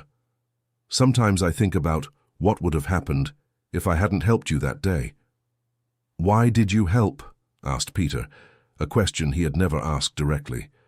"Because it was the right thing to do, and because my mother always taught me that when you see someone who needs help, you act. Even if you don't know the person. Especially if you don't know them. It's easy to help people we already like. The challenge is to help those we don't know. Mary Beth, you changed our entire lives. And you changed mine too. You taught me that good people exist everywhere, even where we least expect them." Richard, listening to the conversation from a distance, approached. "May I intrude on your conversation?" "Of course, Mr. Richard," replied Mary Beth. "I wanted to thank you both for teaching me the most important lessons of my life." "What lessons?" asked Peter. "That courage has no size, that kindness has no social class, and that sometimes the biggest changes start with the smallest gestures." "Mr. Richard," said Mary Beth, "do you want to know something?" "I do. That day in the park when I saw you for the first time after helping Peter, I was scared." "Scared of what?" "Scared that you would be like I imagined rich people were. Cold, distant, prejudiced. And I was like that, wasn't I? At first you were. But you know what gave me hope?" "What?" "The way Peter talked about you. He said you were a caring father, even when you were sad. That made me think that maybe there was kindness in you, just hidden." "And was there?" "There was, it just needed someone to help find it." Peter smiled. "Mary Beth is good at finding the good in people." "That's true," agreed Richard. "And she's also good at bringing out the best in people." "Mr. Richard," said Mary Beth, "can I ask you something?" "You always can." "Do you regret anything that happened?" "I regret taking so long to learn the lessons you taught me. I regret being unfair to your mother, but I don't regret the journey that brought us here." "Why?" "Because that journey made us better people, and better people make the world better." Mary Beth smiled. "My mother always says that life's best gifts come wrapped in challenges. Your mother is very wise. She is, and you've become wise too." "I learned from the best teachers," said Richard, looking at Peter and Mary Beth. At that moment, Rosemary joined the group. "What are you all talking about?" "About how everything changed since that first day in the park," replied Peter. "Ah, yes, the day that changed everything," said Rosemary, smiling. "Mom," asked Mary Beth, "did you ever regret that I got involved in that fight?" "Never. Not for a second. Why?" "Because you did what I taught you to do, and because sometimes, when we do the right thing, wonderful things happen." "Like what?" like finding a second family, like seeing good people become even better, like discovering that justice exists even if it takes time to arrive. Richard was moved by Rosemary's words. "Rosemary, thank you for forgiving me." "Mr. Richard, thank you for giving me the chance to forgive." "How so?" "Forgiving is good for the one who forgives. You gave me the opportunity to let go of bitterness and find peace." Helen, who had been talking with Rosemary's new husband, joined the group. "What are you all talking about with such serious faces?" "About how our family has gained new members," Peter replied. "It's true," Helen agreed. "We went from a family of 3 to a much bigger family." "And a much happier one," added Marybeth. "You know what I think is the most amazing thing about all this," said Helen. "What?" everyone asked at the same time. "How a situation that started with conflict ended up creating so much love." "It's because love always wins in the end," Marybeth said with conviction. "Are you sure about that?" asked Richard. "I am. It might take time, it might be difficult, but in the end, when people choose to do what's right, love always wins." Peter nodded energetically. "Marybeth is right. Look at us here all together and happy." "And look at how everyone has grown," added Rosemary. "Peter is more confident, Marybeth has more opportunities, Mr. Richard is fairer, Mrs. Helen is more socially engaged." "And you are more valued," said Richard, "as you should have been from the beginning." When the sun began to set on that special afternoon, the group prepared to leave. But first, they stood in silence for a moment, looking at the park where it had all begun. "Marybeth," said Peter, "promise me that even when we grow up and life gets complicated, we'll always remember the lessons we learned here." "I promise." "And do you promise you'll keep teaching other people about courage and kindness?" "I promise." "And do you both promise you'll keep making choices that make the world better?" asked Richard. "We promise," the 2 children replied in unison. "Then it's settled," said Helen. "No matter where life takes us, we'll always carry these lessons with us." "And we'll always carry each other too," added Rosemary. 10 years later, Marybeth was graduating from medical school at one of the country's best universities with a specialization in neurological physical therapy. Peter had become a successful engineer, specializing in assistive technology for people with disabilities. Richard had transformed his company into one of the most respected in the country in terms of social responsibility, and Rosemary had opened her own domestic services company. Always guided by fair and dignified treatment of employees, they all gathered again in the same park to celebrate Marybeth's graduation. The place had changed over the years. It now had more inclusive equipment, more green areas, and a small sign that read, "Courage Park, where small gestures create big changes." The sign had been Richard's idea, approved by the City Council as part of a larger neighborhood revitalization project. "I can't believe we still meet here after all these years," said Marybeth, now a radiant 20-year-old in her graduation dress. "This place is special," replied Peter, now a tall, confident 23-year-old. "It's where our family really began." "Our family always existed," said Richard, now with some grey hair but a warmer smile than ever. "It just took us a while to find each other." "Dad is right," Helen agreed. "Some families are born from blood, others are born from the heart." "And ours was born from the courage of a girl who refused to ignore injustice," added Rosemary, now a successful businesswoman who had never lost her humility and wisdom. Marybeth blushed. "I just did what anyone would do." "No," Peter said firmly. "You did what anyone should do, but what few people have the courage to do." "Peter is right," Richard agreed. "Courage isn't about not being afraid. Courage is about doing the right thing even when you are afraid." "And you were afraid that day?" asked Helen to Marybeth. "A lot. That boy was much bigger than me, but I couldn't let him mistreat Peter." "And look at everything that came from that brave decision," said Rosemary, looking around the group. "Mum, do you think we would have met in another way?" asked Marybeth. "Maybe, but not in the right way, not in the way that allowed us to grow so much." Richard nodded. "If it hadn't happened the way it did, I probably never would have questioned my prejudices, never would have learned about true justice. And I never would have learned that there are good people everywhere," added Marybeth. "And I never would have discovered that being different can be a strength," said Peter. "And I never would have learned that forgiveness can be a gift you give yourself," said Rosemary. "And I never would have understood that real happiness comes from true connections, not from social status," concluded Helen. They sat in silence for a moment, each reflecting on the journey they had taken together. "You know what's the most amazing thing?" said Mary Beth finally. "What?" everyone asked. "It's that we're still learning from each other. We're still growing, still challenging ourselves to be better." "It's true," agreed Peter. "You all still inspire me every day." "You inspire me too," said Richard. "Especially you two, who even as adults still see the world with your hearts."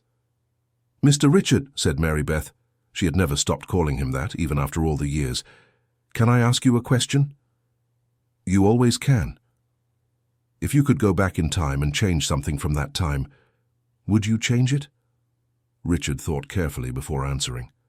"If I could go back, I would change the way I treated your mother at the beginning. I would be fairer from the start." "But what if that change meant we never would have gotten close the way we did?" "That's a tough question. It's an important question," said Rosemary, "because sometimes the most painful experiences are the ones that teach us the most." "I think," said Helen, "that we shouldn't want to change the past. We should use the lessons from the past to create a better future." "And that's what you all do," said Peter. "Each of you uses what you've learned to make a difference in other people's lives." It was true. Mary Beth had started a project providing free medical care in underserved communities. Peter developed technologies to make the world more accessible for people with disabilities. Richard had created a foundation focused on education and social justice. Rosemary employed dozens of people and offered dignified working conditions for all. And Helen had become an activist for domestic workers' rights. "Do you realize," said Mary Beth, "that we all chose careers and projects that help other people?" "Is it a coincidence?" asked Peter. "It's not a coincidence," answered Richard. "It's a consequence. When you learn about the importance of caring for others, it becomes part of who you are. And when you experience both injustice and redemption," added Rosemary, "you understand the importance of creating more opportunities for redemption for others."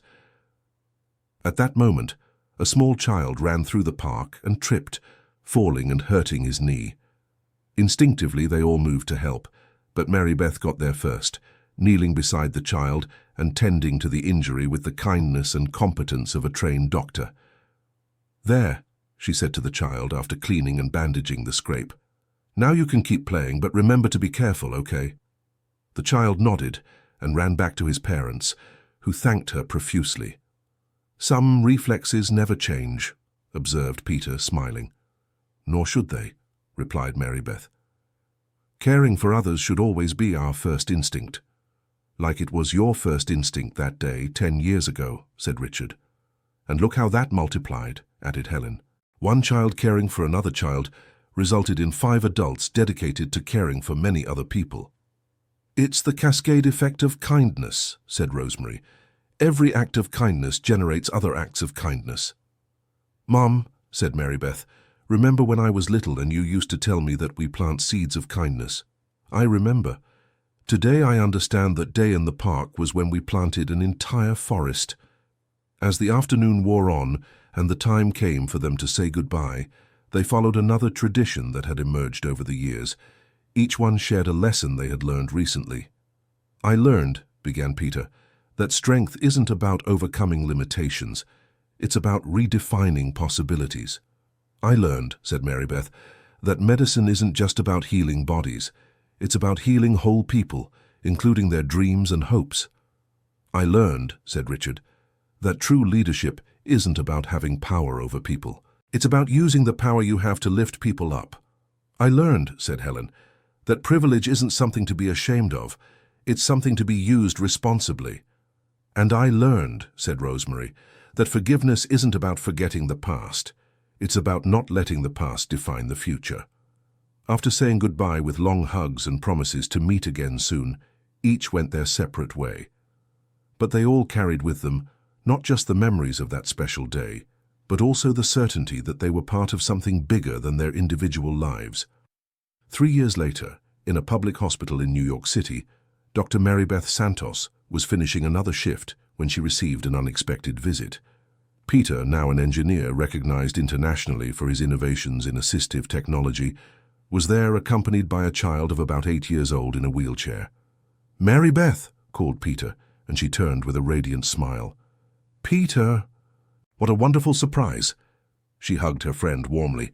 "And who is this young man?" "This is Julia," said Peter. "Julia, this is Dr. Marybeth, the person I told you about." The girl looked at Marybeth with a mixture of shyness and curiosity. "Are you the doctor who helps kids like me?" "I am," replied Marybeth, crouching down to the level of the wheelchair. "And are you the engineer who's helping Peter with a special project?" Julia smiled for the first time. "Yeah, I'm helping him create a wheelchair that works with eye movements. That's amazing. Tell me more about it." Over the next few minutes, Julia enthusiastically explained how she was collaborating with Peter on developing new technology. The girl had lost the use of her legs and arms in an accident, but her brilliant mind and determination had impressed Peter when he met her at a lecture on assistive technology. "Julia reminded me of someone," Peter said to Marybeth with a meaningful look. "How so?" "She has that same determination not to let her circumstances define who she is, and she's always thinking about how she can help other people." Marybeth smiled, understanding the comparison. "It's a rare and precious quality," she said. "Julia, can I tell you a secret?" "Sure." "When I was your age, I met a very special boy who taught me that our limitations don't define our potential, and today he is one of the most important people in my life." "Peter." "Exactly. And now the two of you are creating things that are going to help many other children." Julia was thoughtful for a moment. "Dr. Marybeth, can I ask a question?" "Of course." "How do you know if you're making a difference in people's lives?" The question touched Marybeth deeply. It was exactly the kind of deep questioning she had learned to value over the years. "You know, Julia, I think we know we're making a difference when we see other people becoming happier, more confident, more hopeful because of something we did. Like how Peter became when he met you." "Exactly. And like how you are becoming by working with him on this project." "And how will other children become when they use the chair we're inventing?" "Perfect. You completely understand." Peter watched the conversation with a proud smile. "Julia is developing a technology that could revolutionize the lives of thousands of children with disabilities." "And she's only 8 years old?" 9 next week, Julia corrected. "And I'm not doing it alone. Peter is the one teaching me everything, just like someone taught him." "Who taught Peter?" "A very brave girl who didn't let some big boys push him around."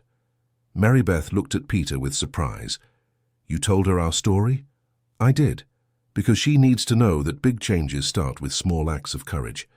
"And you believe that, Julia?" "I do. That's why I want to help Peter. If I can make a better wheelchair, other children will be able to move more easily and be happier." "Julia," said Marybeth, "would you like to meet the other people in our special family?" "Special family?" "Yes, Peter is part of a family that isn't connected by blood but by heart, and I think you would fit in perfectly." Julia's eyes shone. "Really? Really? Peter, how about we organize a special gathering this weekend?" "Great idea. It's been a while since we all got together." 2 days later, the park was again full of life and familiar laughter. Richard and Helen were there, now grandparents to 2 small children playing nearby. Rosemary had arrived with her husband and her 2 youngest children, and now Julia was being introduced to the entire chosen family. "Julia," said Richard after the introductions, "Peter told us about your work with technology. We are very impressed." "Thank you, Mr. Richard. Peter told me that you also like to help people." "I try, and you inspire us to keep trying." "How so?" "Because you show us that age doesn't matter when it comes to making a difference in the world." Helen approached the group. "Julia, dear, it's so nice to meet you. Peter won't stop talking about your brilliant ideas." "Mrs. Helen, can I ask a question?" "Of course, dear." "How did you all become a family?" Helen looked at Richard, then at Rosemary and Marybeth, and smiled.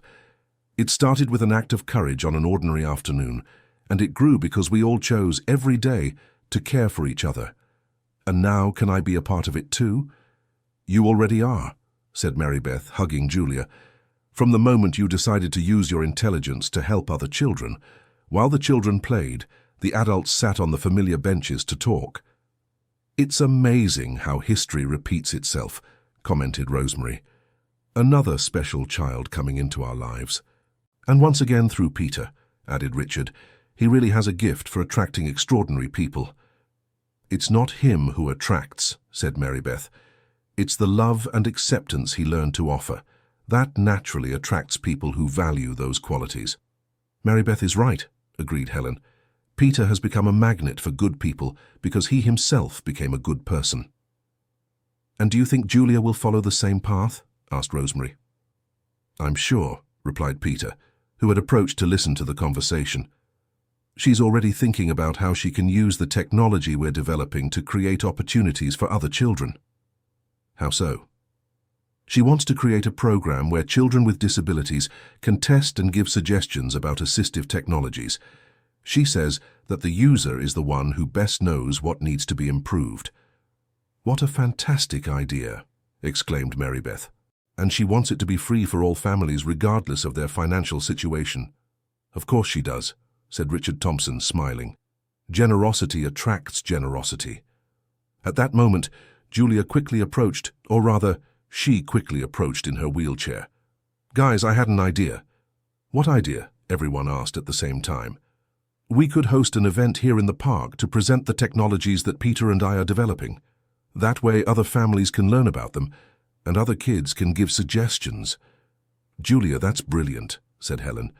And we could invite Dr. Marybeth to talk about physical therapy, and Mr. Richard Thompson to talk about how companies can help, and Mrs. Rosemary to talk about how to overcome challenges, suggested Rosemary. Yes, and Mrs. Helen can talk about, what does Mrs. Helen talk about? Helen laughed. I can talk about how to build bridges between different people. Perfect. It's going to be the best event in the world. And you know what we can call the event? Said Marybeth. What? Small gestures, big changes. In honor of our story? Asked Peter. Exactly. To remember that it all started with a brave girl who refused to ignore an injustice. Julia looked around the group with a thoughtful expression. Do you think I'll be able to make a difference like you all did? Julia, said Richard Thompson, you're already making a difference. And I'll tell you a secret. What secret? The difference you're going to make will be even greater than ours, because you're starting earlier and with more wisdom. How so? We had to learn those lessons over time, through trial and error. You're already starting out knowing what's important. And what is important? Taking care of each other, being fair to everyone, using our talents to help those in need, and never giving up on doing what's right even when it's hard, added Marybeth. And always remembering that we are stronger together than alone, said Peter. And that love and forgiveness are always more powerful than anger and revenge, concluded Rosemary. Julia nodded solemnly, as if she were memorizing every word. I promise I will remember all of this. And we promise we will be here to help you whenever you need it, said Helen. 3 months later, the first Small Gestures, Big Changes event took place in the park, and it was an extraordinary success. More than 200 families participated. Dozens of children tested the new technologies developed by Peter and Julia, and several partnerships were formed between families, professionals, and companies. But the most emotional moment was when Julia climbed onto the small improvised stage to give the closing speech. Hi, everyone, she said into the microphone with surprising confidence. I want to thank everyone who came today, but first I want to tell a story. A few years ago, on an ordinary afternoon in this same park, a 10-year-old girl saw a boy being mistreated and decided to help. She didn't know the boy. She didn't know if he was rich or poor. She didn't know if she would even be able to help. But she knew it was the right thing to do. That simple decision changed many people's lives. The boy became an engineer who creates technologies to help children like me. The girl became a doctor who cares for children with affection and dedication. The boy's parents learned about justice, and became people who fight to create a better world. And today I'm here, part of this special family, because this chain of kindness kept growing. So I want to challenge everyone here today. Make your own small gestures. Help someone in need. Be kind to those who are different. Use your talents to make the world better. Because you never know. Maybe your small gesture will be the start of an even bigger change. Thank you. The audience erupted in applause, and many people were visibly moved. When Julia got down from the stage, the whole family was there to hug her.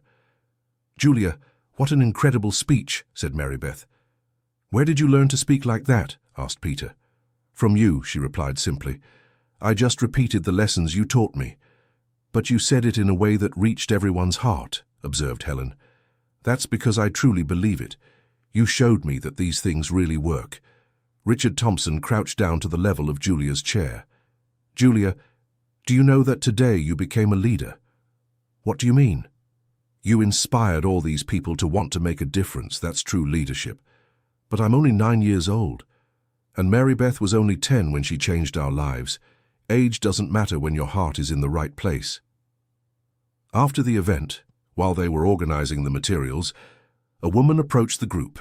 She was accompanied by a boy of about 12 who was using crutches. "Excuse me," she said. "I wanted to thank you for today's event." "Hi," replied Mary Beth. "So glad you could make it. What are your names?" "I'm Patricia, and this is my son Gabriel." Gabriel was a shy boy, but there was something in his eyes that caught Peter's attention immediately. "Hi, Gabriel," said Peter. "Did you enjoy the event?" "I liked it a lot," he replied softly. "Especially the part about the technologies that help people like us." "People like us?" "Yeah, people who need help to move around." Peter smiled. "Oh, you have mobility limitations too." "I do, but after hearing you all speak today, I'm not sad about it anymore." "Why were you sad?" "Because I thought I'd never be able to do important things because of the crutches. And now you think differently?" "Now I think that maybe I can do important things precisely because of the crutches." Julia, who had been following the conversation, came closer. "Gabriel, can I show you something cool?" "Sure." She picked up a tablet and showed some drawings of technological projects. "These are ideas I had for equipment that can help people who use crutches, but I don't use crutches, so I don't know if the ideas are any good." Gabriel looked at the drawings with growing interest. "Wow, these ideas are really cool, but look, here you could change this. And here, if you did it like this, it would be more comfortable." "Really?" Julia grabbed a pen. "Show me." For the next 15 minutes, Gabriel gave detailed and smart suggestions about the projects. His observations were practical and precise, based on years of experience using crutches. "Gabriel," said Peter when the boy finished explaining his ideas, "would you like to be part of our development team?" "Your team, really? Really? We need someone with your experience and your ideas." "But I'm only 12. "And I'm only 9, said Julia. "Age doesn't matter when you have good ideas." Patricia, who had watched the whole conversation, was visibly emotional. "Gabriel has always been very observant and creative," she said, "but he never had the chance to apply those qualities." "Now he does," said Mary Beth, "and we have a lot to learn from him." "Mom," said Gabriel with an excitement Patricia hadn't seen in months, "can I be part of their team?" "Of course you can, sweetheart. It would be a privilege." And so, another child joined the special family that had grown from a single act of courage years before. In the following months, Gabriel proved to be a valuable addition to the team. His suggestions led to the development of a revolutionary crutch that adjusted automatically to the terrain and the user's speed. But more importantly, his unique perspective helped everyone better understand the real needs of people with different types of mobility. During an afternoon working together, Gabriel made an observation that changed the entire perspective of the project. "You know what the biggest problem with assistive technology is?" he asked. "What?" replied Peter and Julia. "It's made by people who don't need it, so it always has small problems that could be avoided if the people who actually use it were part of the development from the beginning." Peter stopped what he was doing. "Gabriel, you just had a brilliant idea." "I did? You just defined a new development philosophy, nothing about us without us." "What does that mean?" It means any technology for people with disabilities must be developed with people with disabilities, not just for people with disabilities. Julia clapped her hands excitedly. Gabriel, you just revolutionized our way of working. Really? Really. From now on, every technology we develop will have a team of consultants who actually use that kind of equipment. And do you think it will work? I'm sure it will, said Peter, because it makes perfect sense. Who better to say what works than the people who actually need to use it? This new work philosophy soon attracted the attention of universities and tech companies. Peter, Julia, and Gabriel were invited to present their approach at international conferences. And whenever they were asked how they had developed such an innovative perspective, they told the story that had begun in the park years before. Our methodology, Peter explained during one of these presentations, was born from a lesson we learned very early. The best solutions come when we include all perspectives, especially those that are traditionally ignored. And how did you learn that lesson? Asked a journalist. Through a girl who refused to ignore an injustice, Julia replied. She taught us that when we exclude someone, we miss the opportunity to learn something important. And when we include someone, Gabriel added, we always discover they have something valuable to contribute. 2 years later, the technology developed by the team was being used in hospitals and rehabilitation centers around the world. But the most significant impact was being felt much closer to home. The park where it had all begun had become a center for inclusive innovation. Children from all over the city came there to test new equipment, give suggestions, and participate in workshops about assistive technology. The place had transformed into a symbol of how communities can come together to create solutions for common challenges. On a special afternoon, the whole extended family gathered to celebrate the 5th anniversary of the Small Gestures, Big Changes event. The park was decorated with colorful pennants, and there were booths showing all the innovations that had emerged from the collaboration between the children. Can you believe everything that's happened in these 5 years? Asked Helen, looking around at the party. Sometimes it feels like a dream, replied Rosemary. When I think of little Mary Beth defending Peter from those bigger boys, I never imagined it would lead to all this. It's the multiplying power of kindness, said Richard. One act of courage turned into a wave of change that affects hundreds of people. And it's still growing, added Mary Beth, pointing to a group of children who were presenting their own projects to visitors. Look over there, said Peter, pointing to a girl about 7 years old who was enthusiastically explaining a drawing to an adult woman. What is she showing? Asked Julia. It's her project to create playgrounds that work for blind children. She is visually impaired and realized that most toys rely too much on sight. And who is listening? She's an architect from the city government. They are discussing the possibility of implementing some of the girl's ideas in the next playground that gets built in the city. Gabriel smiled. Another child changing the world. Exactly like you all did, said Patricia, who had joined the group, and like you continue to do. Mom, look, called Gabriel, pointing to another booth. Those kids are showing an improved version of our adaptable crutches. They improved our design? Asked Julia excitedly. They improved it. They added a GPS system for visually impaired people who also have mobility issues. That's amazing, said Peter. That's exactly how it should be, each generation improving the ideas of the previous one. And always including more people in the process, added Gabriel. At that moment, a reporter approached the group. Excuse me, are you the family that started this whole initiative? We are, replied Richard. Although started isn't exactly the right word. I'd say we discovered something that already existed.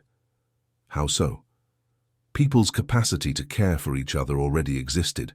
We just created opportunities for it to flourish. And how did you do that? By choosing to include instead of exclude, answered Mary Beth. By choosing to listen instead of assume. By choosing to collaborate instead of compete. And always remembering that the best ideas come when we bring different perspectives together, added Julia. Do you have plans to expand this initiative even further? The plans aren't ours, said Peter. They belong to the children who are here today. Our role now is to support their ideas. And what kind of ideas are they having? Everything, replied Gabriel enthusiastically. There are kids creating inclusive games, others developing communication apps, others thinking of ways to make school more accessible for everyone. The most impressive thing, added Helen, is to see how they naturally think of solutions that benefit everyone, not just people with disabilities. How so? For example, explained Rosemary, that girl over there developed a signaling system that uses colors, sounds, and textures. She created it to help people with different types of sensory disabilities, but ended up discovering that it helps anyone navigate complex spaces better. It's what we call universal design, said Peter. When you design with the intention of including people with limitations, you end up creating better solutions for everyone. And that's a lesson you learned how? By living, answered Mary Beth simply. When you live with different people, you learn that difference is not a disability, it's diversity. And diversity always makes solutions more creative and comprehensive. When the interview ended and the reporter walked away, the group stood for a moment in contemplative silence. You realize, Richard finally said, that we are no longer telling our story. What do you mean, Dad? We are telling the story of today's children. Our story has become just the prologue. And is that good? Asked Julia. It's perfect, replied Mary Beth. It means we managed to create something bigger than ourselves. It means the chain of kindness that started here keeps growing, added Helen. And it will keep growing long after we're not here to see it, said Rosemary. Gabriel became thoughtful. Do you think in 10 years there will still be kids gathering here to create solutions for other problems? I'm sure of it, said Peter, because we didn't just create a project, we created a culture. A culture of what? Of mutual care, of inclusion, of collaboration, of using our talents to help each other. And cultures like that perpetuate themselves, added Mary Beth, because the people who grow up in them teach the same values to the next generation. As the day went on, they circulated through the party, watching the children's presentations, talking with the families, and marveling at the creativity and generosity they saw everywhere. At one point, Mary Beth found herself talking to a mother whose son had developed a game that taught children about different types of disabilities. Doctor, said the mother, my son has always been sensitive to issues of inclusion, but it was only after participating in the workshops here at the park that he found a way to channel that sensitivity into something concrete. That's wonderful to hear, replied Mary Beth. And how have the other children responded to the game? It's been incredible. They're learning that disability isn't something to pity or fear. It's just one of the many ways of existing in the world. Exactly. And the earlier children learn that, the more natural it becomes for them. It's true, my son now sees inclusion as something completely normal. To him, it's strange when a place or activity isn't accessible to everyone. That's what we want, said Mary Beth, smiling. A generation that considers inclusion the standard, not the exception. In another part of the party, Peter was talking with a group of teenagers who had created a project to make public transportation more accessible. How did you get the idea? He asked. We started out just wanting to help a friend of ours who uses a wheelchair, one of the girls answered. But then we realized that the difficulties she faced with public transportation affected everyone in some way. How so? For example, when buses don't have a working lift, it doesn't just harm wheelchair users, it also harms people with strollers, people carrying heavy shopping, people with leg problems. You realized that accessibility benefits everyone. Exactly. And when we presented our proposal to the bus company that way, they became much more interested. Because they saw it wasn't just about serving a small group of people, added another teenager. It was about improving the service for everyone. And were you able to implement the changes? Some, yes, others are still being discussed. But the important thing is that now they know there's a group of young people monitoring and demanding improvements. Peter was impressed with the teenagers' maturity and strategy. You've learned a lot about advocacy and social change. We learned that change happens when you speak the language people understand, replied the first girl. And that persistence is more important than perfection. Where did you learn that? Here at the park, watching how you all work, and also through our own trial and error. Meanwhile, Richard was having a fascinating conversation with a businessman who had come to see the projects developed by the children. "Mr. Thompson," the man said, "is your foundation interested in funding any of these projects for larger-scale implementation?" "My interest," replied Richard, "is to support any project that demonstrates real impact and sustainability. But we don't decide alone." "How so?" "All funding decisions are made together with the very children and youth who developed the projects. They know their needs better than any adult." "Interesting. And how does that process work?" "The children present their projects to a committee that includes other young people, some adults with technical expertise, and representatives from the communities that would be benefited." "And are they able to make mature decisions about budgets and implementation?" "They are, and often better than adults, because they don't have preconceived notions about what is possible or impossible." "Do you have an example?" "Yes. An 11-year-old girl developed an app to help children with autism communicate better. When investors suggested adding several complex features, she said that would make the app confusing for the very people who needed to use it. And was she right? Completely. The simple version she insisted on keeping had much greater acceptance than similar, more complex apps. Impressive. Yeah, children teach us that simplicity and effectiveness are more valuable than unnecessary sophistication. In the late afternoon, as the party was winding down and people began saying their goodbyes, the original family gathered one last time on the bench where they used to talk. "Another incredible year," said Helen, sighing with satisfaction. "And once again, the children surprised us," added Rosemary. "Did you guys notice," said Mary Beth, "that today I barely talked about our original project? Almost every conversation was about the new projects the children are developing." "And that's wonderful," replied Peter. "It means we managed to create something that grew beyond us." "Like a river," said Julia poetically. "It starts small at a spring but grows as other streams join it." "Julia, what a beautiful comparison," said Gabriel. "And now we are part of that bigger river." "We all are," said Richard. "Every child who comes through here adds their own contribution to the current." "Dad," said Peter, "do you think 20 years from now we'll still be meeting here?" "I hope so. But even if we're not, the most important thing is that other people will be. People who learned the same values you taught us," added Julia, "and who will teach them to the next generations," said Gabriel. Mary Beth looked around the park, now almost empty but still full of memories from the day's party. "You know what I think is the most beautiful thing about all this?" "What?" everyone asked. "It's that none of us planned for things to happen this way. Everything grew naturally, organically."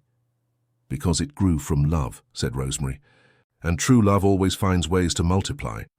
"And because it grew from the real need to solve problems together," added Peter. "And because every person who joined brought something unique and valuable," said Helen. "And because we never lost sight of what's truly important," concluded Richard. "And what is truly important?" asked Gabriel. "People," they all answered at the same time, and then laughed at the synchronization. "Always people," reinforced Mary Beth. "Not the projects, not the technology, not the recognition, people." "And the care between people," added Julia. "And justice for all people," said Peter. "And opportunities for all people," said Gabriel. "And the dignity of all people," finished Rosemary.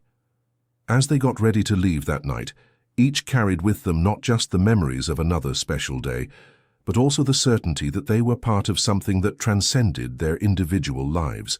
They had discovered that when people come together around shared values of care, justice, and inclusion, possibilities are created that none of them could have imagined alone. And perhaps most importantly, they had learned that real and lasting change doesn't happen through grand heroic gestures, but through small acts of kindness repeated consistently over time. That night, in their respective homes, each of them fell asleep, knowing that the next day they would have new opportunities to make small gestures that could turn into big changes. And in the park, under the starlight, a small plaque shone silently. Courage Park, where small gestures create big changes. Below the plaque, someone had recently added in smaller letters, "Courage is not the absence of fear. It is the decision that something is more important than fear. And so the story continued, no longer as the story of specific people, but as the story of an entire community that had learned that taking care of each other is not just something we do out of kindness, it is something we do out of wisdom, because when we take care of each other, we all become stronger, more creative, happier, and more complete. And that is a lesson worth passing on, from generation to generation, from heart to heart, from small gesture to small gesture, until the whole world becomes a place where all people are valued, included, and loved. End of story. Now tell me, dear listener, what did you think of this touching story? Do you believe that small gestures can really create big changes? Have you ever experienced or witnessed a similar situation? Leave your comment with your sincere reflections on this journey of transformation, forgiveness, and growth that we followed together. If you were as moved as I was telling it, don't forget to leave your like and, most importantly, subscribe to the channel so you don't miss other stories that touch the heart.